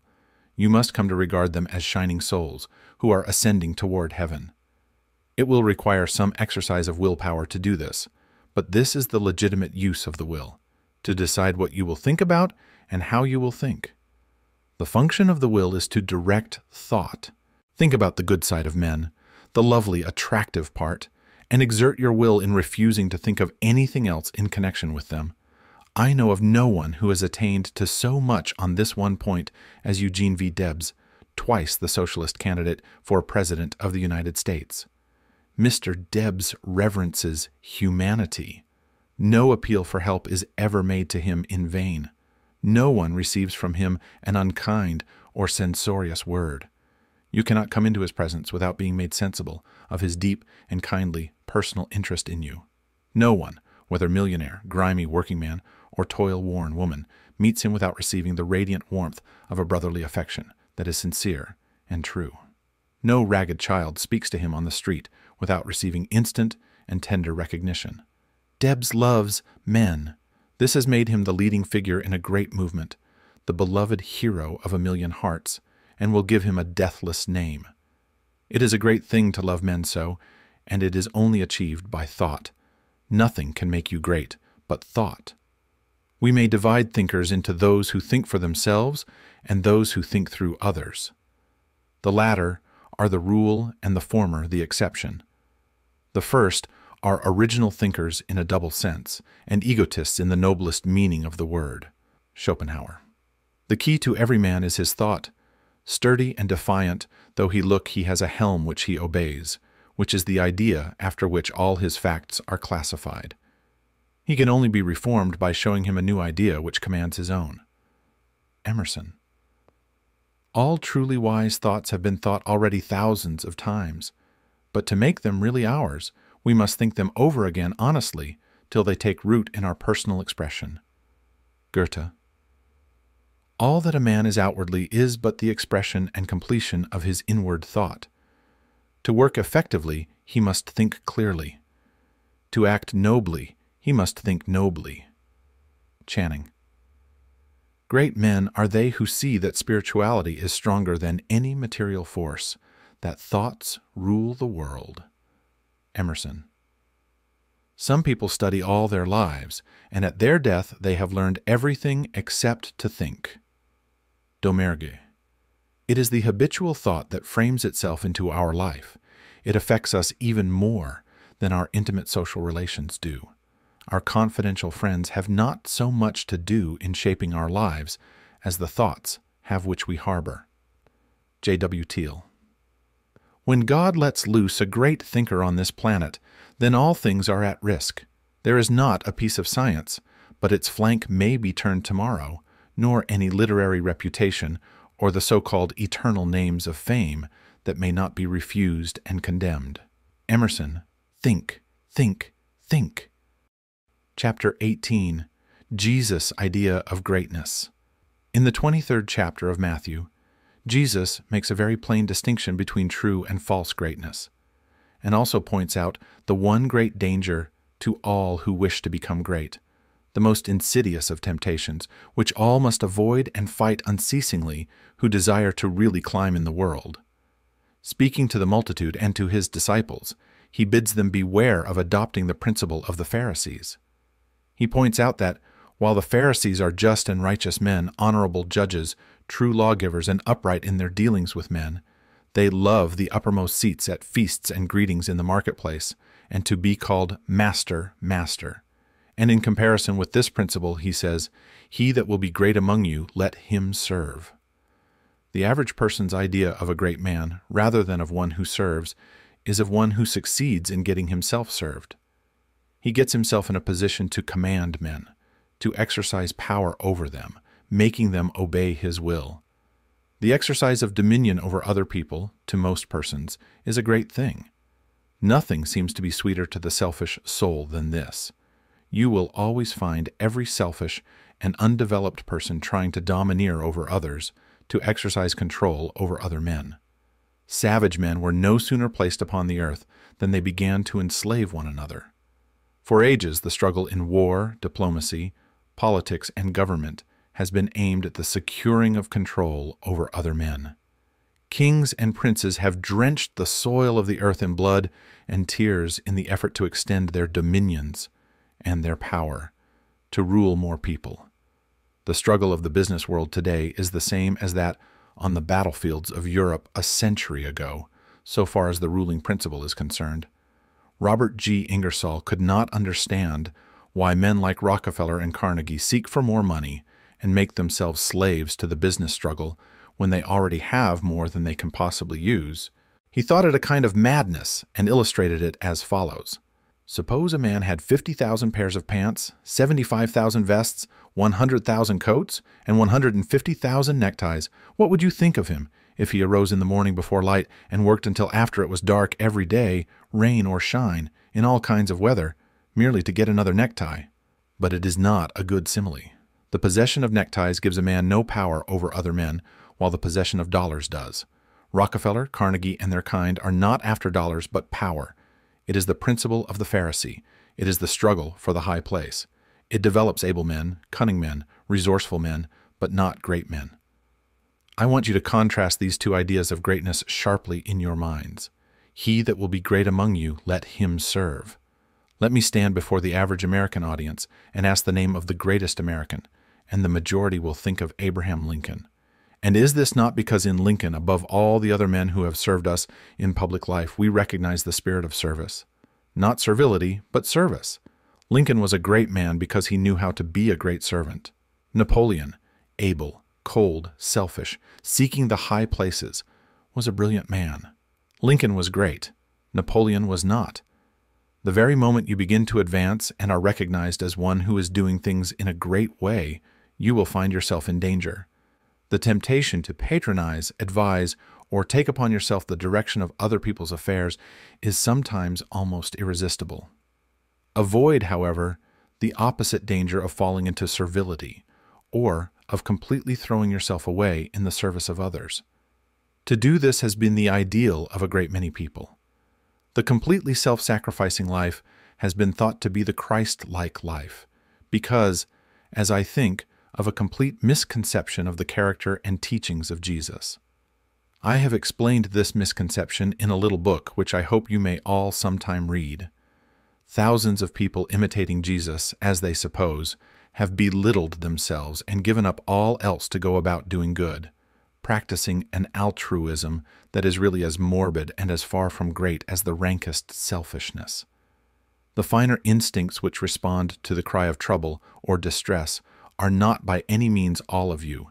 They are not necessarily the best part of you. There are other things you must do besides helping the unfortunate, although it is true that a large part of the life and activities of every great person must be given to helping other people. As you begin to advance, they will come to you. Do not turn them away, but do not make the fatal error of supposing that the life of complete self-abnegation is the way of greatness. To make another point here, let me refer to the fact that Swedenborg's classification of fundamental motives is exactly the same as that of Jesus. He divides all men into two groups, those who live in pure love and those who live in what he calls the love of ruling for the love of self. It will be seen that this is exactly the same as the lust for place and power of the Pharisees. Swedenborg saw this selfish love of power as the cause of all sin. It was the only evil desire of the human heart, from which all other evil desires sprang. Over against this he places pure love. He does not say love of God or love of man, but merely love. Nearly all religionists make more of love and service to God than they do of love and service to man. But it is a fact that love to God is not sufficient to save a man from the lust for power, for some of the most ardent lovers of the deity have been the worst of tyrants.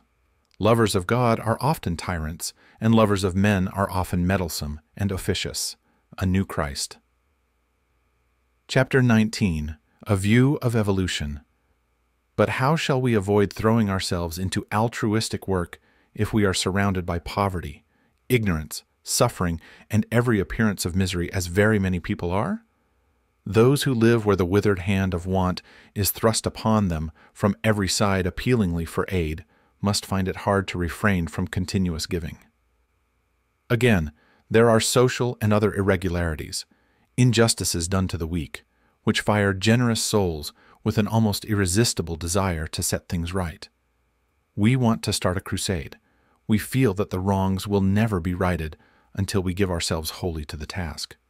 In all this we must fall back upon the point of view.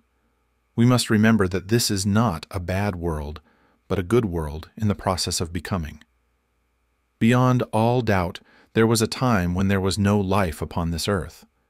The testimony of geology to the fact that the globe was once a ball of burning gas and molten rock clothed about with boiling vapors is indisputable.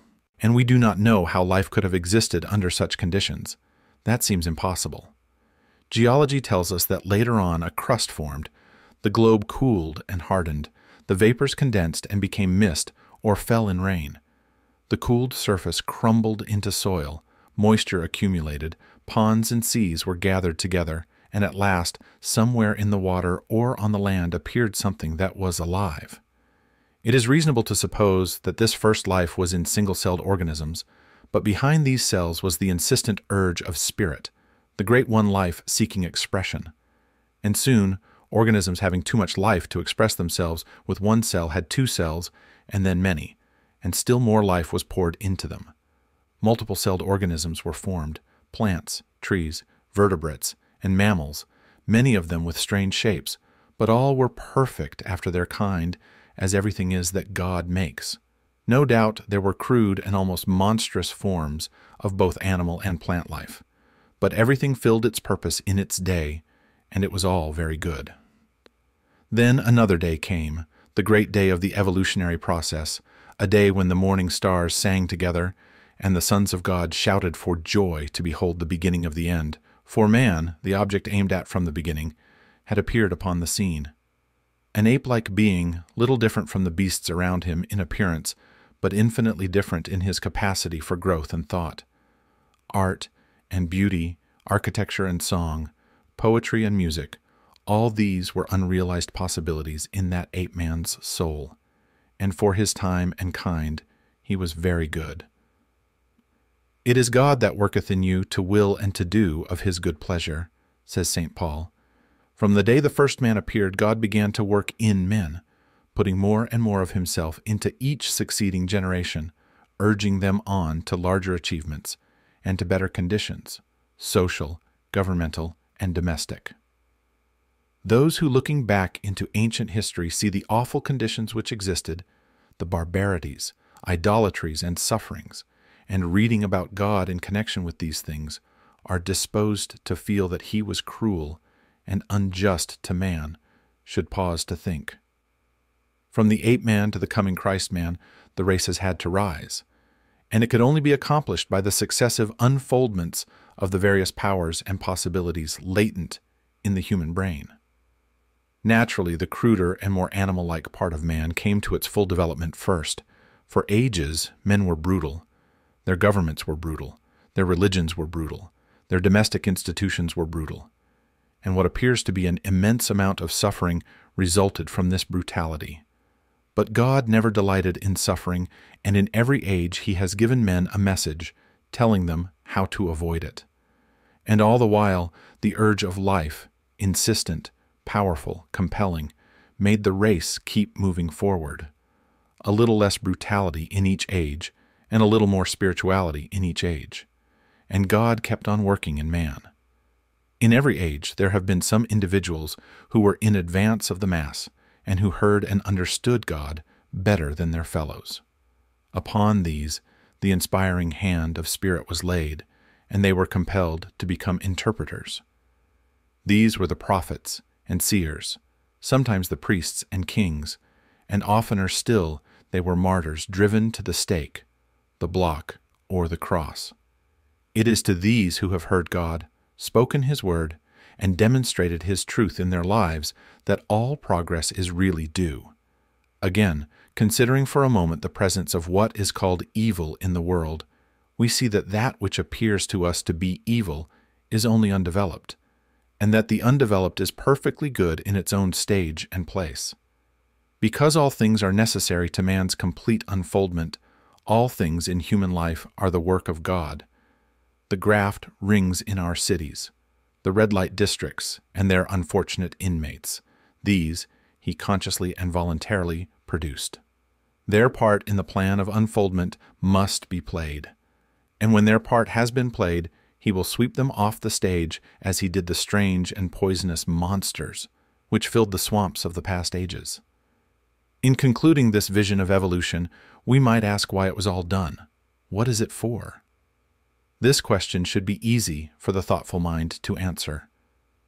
God desired to express himself, to live in form, and not only that, but to live in a form through which he could express himself on the highest moral and spiritual plane. God wanted to evolve a form in which he could live as a God and manifest himself as a God. This was the aim of the evolutionary force. The ages of warfare, bloodshed, suffering, injustice, and cruelty were tempered in many ways with love and justice as time advanced. And this was developing the brain of man to a point where it should be capable of giving full expression to the love and justice of God. The end is not yet. God aims not at the perfection of a few choice specimens for exhibition, like the large berries at the top of the box, but at the glorification of the race. The time will come when the kingdom of God shall be established on earth, the time foreseen by the dreamer of the Isle of Patmos, when there shall be no more crying, neither shall there be any more pain, for the former things are all passed away, and there shall be no night there. Chapter 20. Serving God. I have brought you thus far through the 2 preceding chapters with a view to finally settling the question of duty. This is one that puzzles and perplexes very many people who are earnest and sincere, and gives them a great deal of difficulty in its solution. When they start out to make something of themselves and to practice the science of being great, they find themselves necessarily compelled to rearrange many of their relationships. There are friends who perhaps must be alienated. There are relatives who misunderstand and who feel that they are in some way being slighted. The really great man is often considered selfish by a large circle of people who are connected with him and who feel that he might bestow upon them more benefits than he does. The question at the outset is it my duty to make the most of myself regardless of everything else? Or shall I wait until I can do so without any friction or without causing loss to anyone? This is the question of duty to self versus duty to others. One's duty to the world has been thoroughly discussed in the preceding pages, and I give some consideration now to the idea of duty to God. An immense number of people have a great deal of uncertainty, not to say anxiety, as to what they ought to do for God. The amount of work and service that is done for him in these United States in the way of church work and so on is enormous. An immense amount of human energy is expended in what is called serving God. I propose to consider briefly what serving God is and how a man may serve God best, and I think I shall be able to make plain that the conventional idea as to what constitutes service to God is all wrong. When Moses went down into Egypt to bring out the Hebrews from bondage, his demand upon Pharaoh in the name of the deity was, "Let the people go that they may serve me." He led them out into the wilderness, and there instituted a new form of worship, which has led many people to suppose that worship constitutes the service of God, although later God himself distinctly declared that he cared nothing for ceremonies, burned offerings, or oblation. And the teaching of Jesus, if rightly understood, would do away with organized temple worship altogether. God does not lack anything that men may do for him with their hands or bodies or voices. St. Paul points out that man can do nothing for God does not need anything. The view of evolution which we have taken shows God seeking expression through man. Through all the successive ages in which his Spirit has urged man up the height, God has gone on seeking expression. Every generation of men is more godlike than the preceding generation. Every generation of men demands more in the way of fine homes, pleasant surroundings, congenial work, rest, travel, and opportunity for study than the preceding generation. I have heard some short-sighted economists argue that the working people of today ought surely to be fully contented because their condition is so much better than that of the working man 200 years ago who slept in a windowless hut on a floor covered with rushes in company with his pigs. If that man had all that he was able to use for the living of all the life he knew how to live, he was perfectly content, and if he had lack, he was not contented. The man of today has a comfortable home and very many things, indeed, that were unknown a short period back in the past, and if he has all that he can use for the living of all the life he can imagine, he will be content. But he is not content. God has lifted the race so far that any common man can picture a better and more desirable life than he is able to live under existing conditions. And so long as this is true, so long as a man can think and clearly picture to himself a more desirable life, he will be discontented with the life he has to live, and rightly so. That discontent is the Spirit of God urging men on to more desirable conditions. It is God who seeks expression in the race. He worketh in us to will and to do. The only service you can render God is to give expression to what He is trying to give the world through you. The only service you can render God is to make the very most of yourself in order that God may live in you to the utmost of your possibilities. In a former work of this series, I refer to the little boy at the piano, the music in whose soul could not find expression through his untrained hands. This is a good illustration of the way the Spirit of God is over, about, around, and in all of us, seeking to do great things with us, so soon as we will train our hands and feet, our minds, brains, and bodies to do His service. Your first duty to God, to yourself, and to the world is to make yourself as great a personality, in every way, as you possibly can. And that, it seems to me, disposes of the question of duty. There are one or two other things which might be disposed of in closing this chapter. I have written of opportunity in a preceding chapter. I have said, in a general way, that it is within the power of every man to become great, just as in The Science of Getting Rich, I declared that it is within the power of every man to become rich. But these sweeping generalizations need qualifying. There are men who have such materialistic minds that they are absolutely incapable of comprehending the philosophy set forth in these books. There is a great mass of men and women who have lived and worked until they are practically incapable of thought along these lines, and they cannot receive the message. Something may be done for them by demonstration, that is, by living the life before them. But that is the only way they can be aroused. The world needs demonstration more than it needs teaching. For this mass of people, our duty is to become as great in personality as possible, the science of getting rich, in order that they may see and desire to do likewise. It is our duty to make ourselves great for their sakes, so that we may help prepare the world that the next generation shall have better conditions for thought. One other point.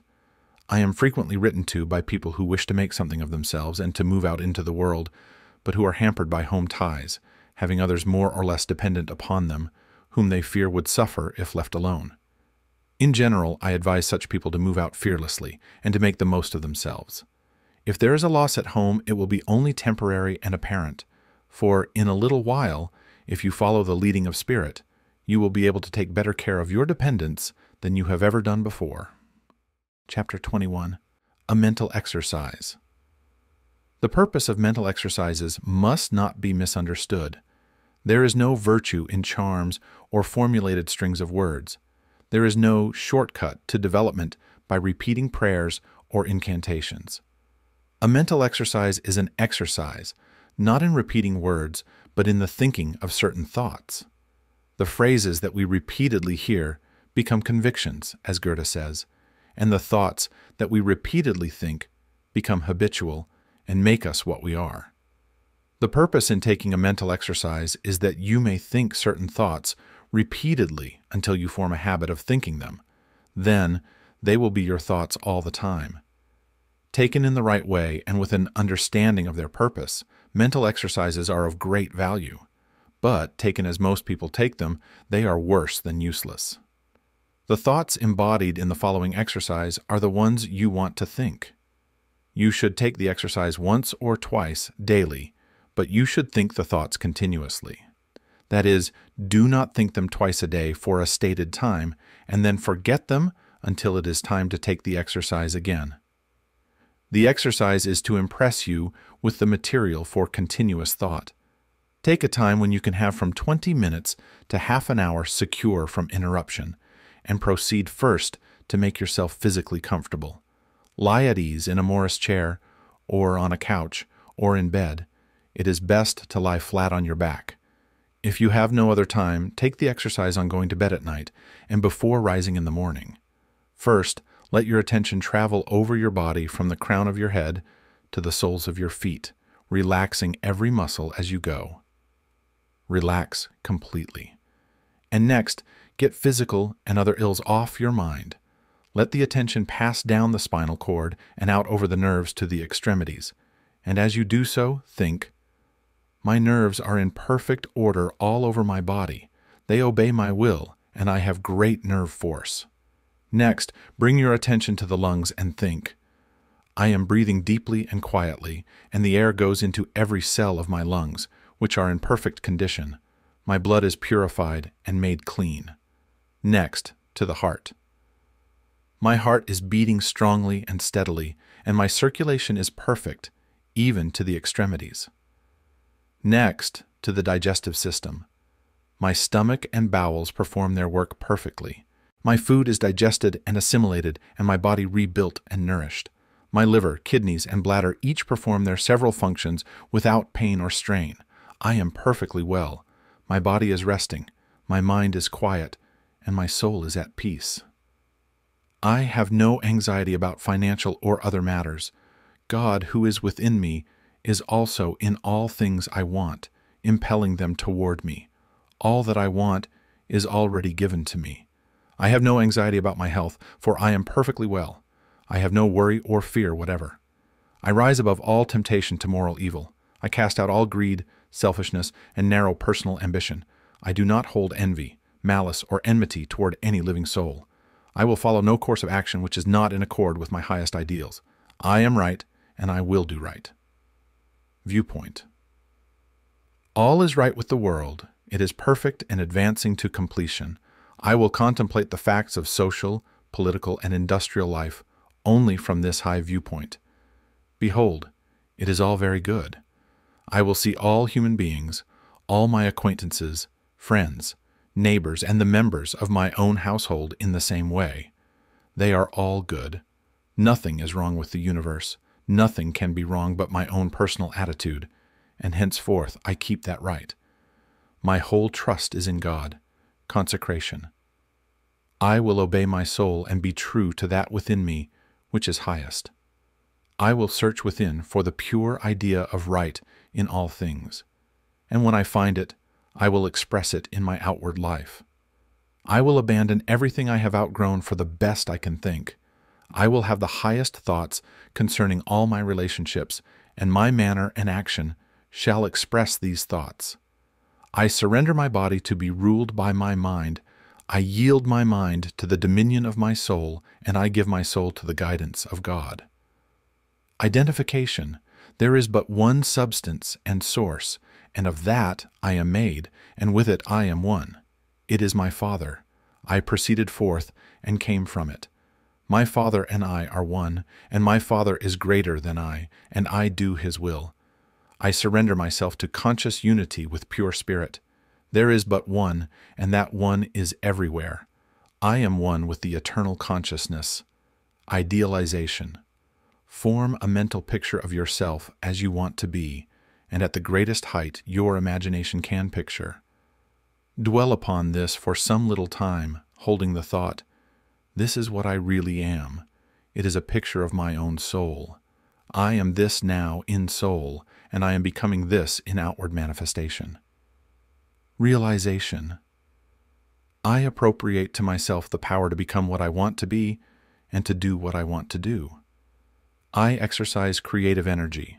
All the power there is mine. I will arise and go forth with power and perfect confidence. I will do mighty works in the strength of the Lord my God. I will trust and not fear, for God is with me. Chapter 22. A summary of the science of being great. All men are made of the one intelligent substance, and therefore all contain the same essential powers and possibilities.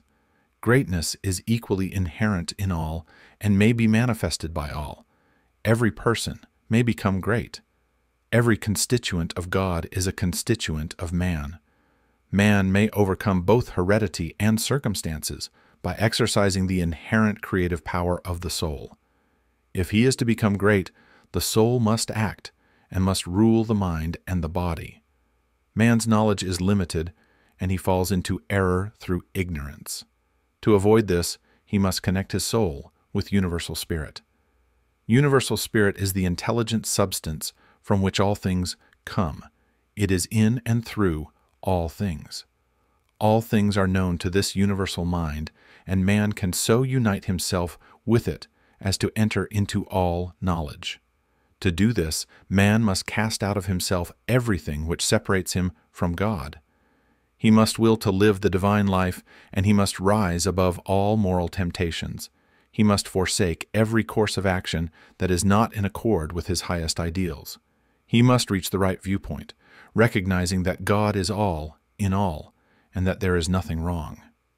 He must see that nature, society, government, and industry are perfect in their present stage and advancing toward completion, and that all men and women everywhere are good and perfect. He must know that all is right with the world and unite with God for the completion of the perfect work. It is only as man sees God as the great advancing presence in all and good in all that he can rise to real greatness. He must consecrate himself to the service of the highest that is within himself, obeying the voice of the soul. There is an inner light in every man which continuously impels him toward the highest, and he must be guided by this light if he would become great. He must recognize the fact that he is one with the Father and consciously affirm this unity for himself and for all others. He must know himself to be a God among gods and act accordingly. He must have absolute faith in his own perceptions of truth and begin at home to act upon these perceptions. As he sees the true and right course in small things, he must take that course. He must cease to act unthinkingly and begin to think, and he must be sincere in his thought. He must form a mental conception of himself at the highest and hold this conception until it is his habitual thought form of himself. This thought form he must keep continuously in view. He must outwardly realize and express that thought form in his actions. He must do everything that he does in a great way. In dealing with his family, his neighbors, acquaintances, and friends, he must make every act an expression of his ideal. The man who reaches the right viewpoint and makes full consecration, and who fully idealizes himself as great, and who makes every act, however trivial, an expression of the ideal, has already attained to greatness. Everything he does will be done in a great way. He will make himself known and will be recognized as a personality of power. He will receive knowledge by inspiration and will know all that he needs to know. He will receive all the material wealth he forms in his thoughts and will not lack for any good thing. He will be given ability to deal with any combination of circumstances which may arise, and his growth and progress will be continuous and rapid. Great works will seek him out, and all men will delight to do him honor. Because of its peculiar value to the student of the science of being great, I close this book by giving a portion of Emerson's essay on the Oversoul. This great essay is fundamental, showing the foundation principles of monism and the science of greatness.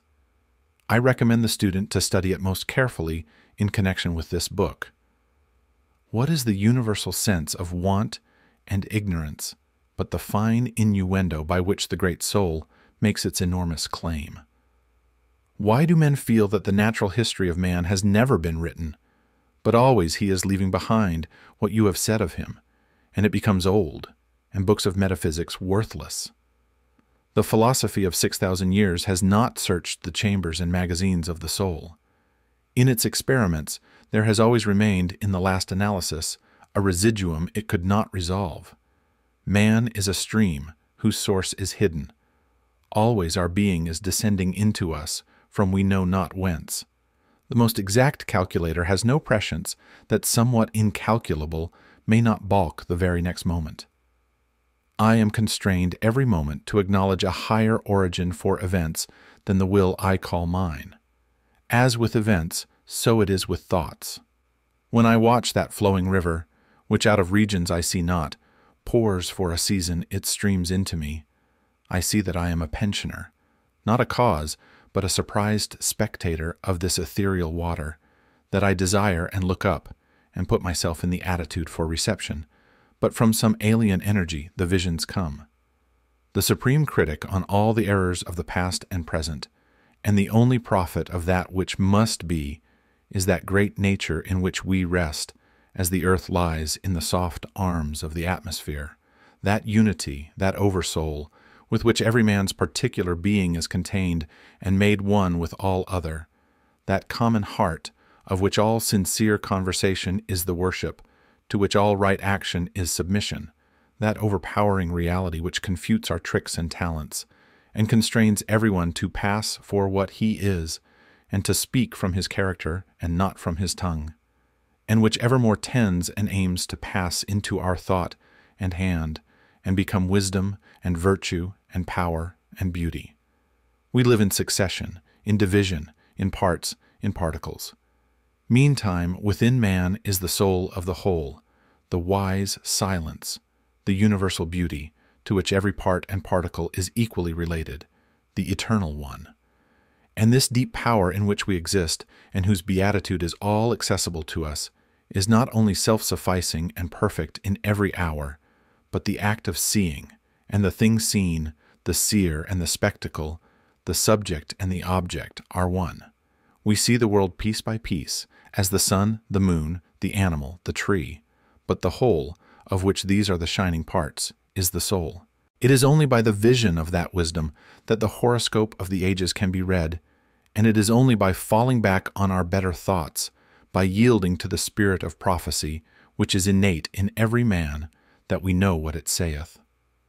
Every man's words, who speaks from that life, must sound vain to those who do not dwell in the same thought on their own part. I dare not speak for it. My words do not carry its august sense. They fall short and cold. Only itself can inspire whom it will, and behold, their speech shall be lyrical and sweet and universal as the rising of the wind.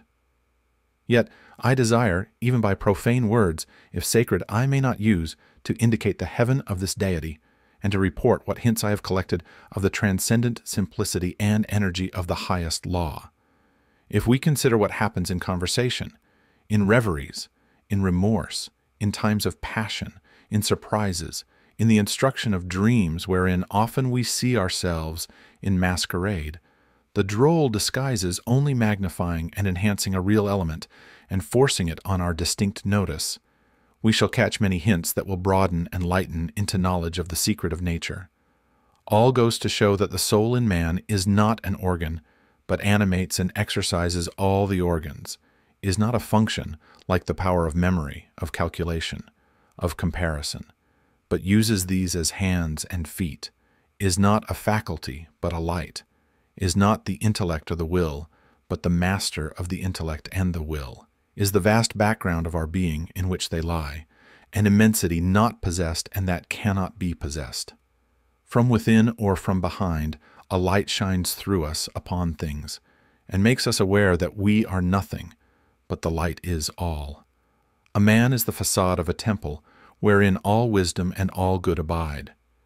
What we commonly call man, the eating, drinking, planting, counting man, does not, as we know him, represent himself, but misrepresents himself.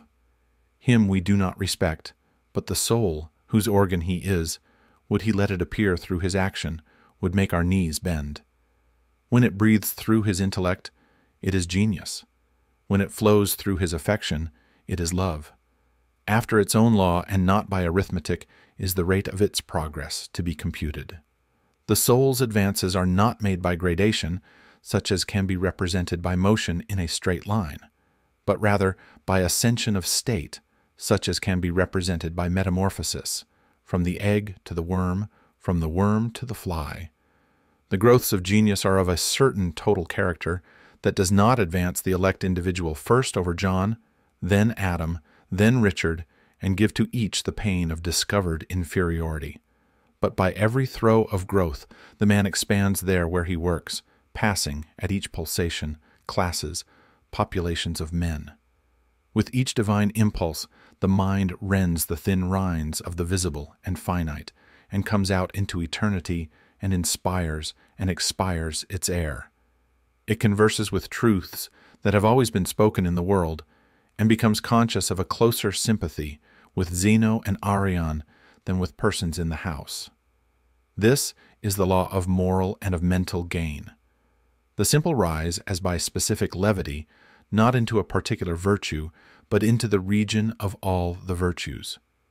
They are in the spirit which contains them all. The soul is superior to all the particulars of merit. The soul requires purity, but purity is not it. Requires justice, but justice is not that. Requires beneficence, but is somewhat better. So that there is a kind of dissent and accommodation felt when we leave speaking of moral nature to urge a virtue which it enjoins. For, to the soul in her pure action, all the virtues are natural and not painfully acquired. Speak to his heart, and the man becomes suddenly virtuous. Within the same sentiment is the germ of intellectual growth, which obeys the same law. Those who are capable of humility, of justice, of love, of aspiration, are already on a platform that commands the sciences and arts, speech and poetry, action and grace.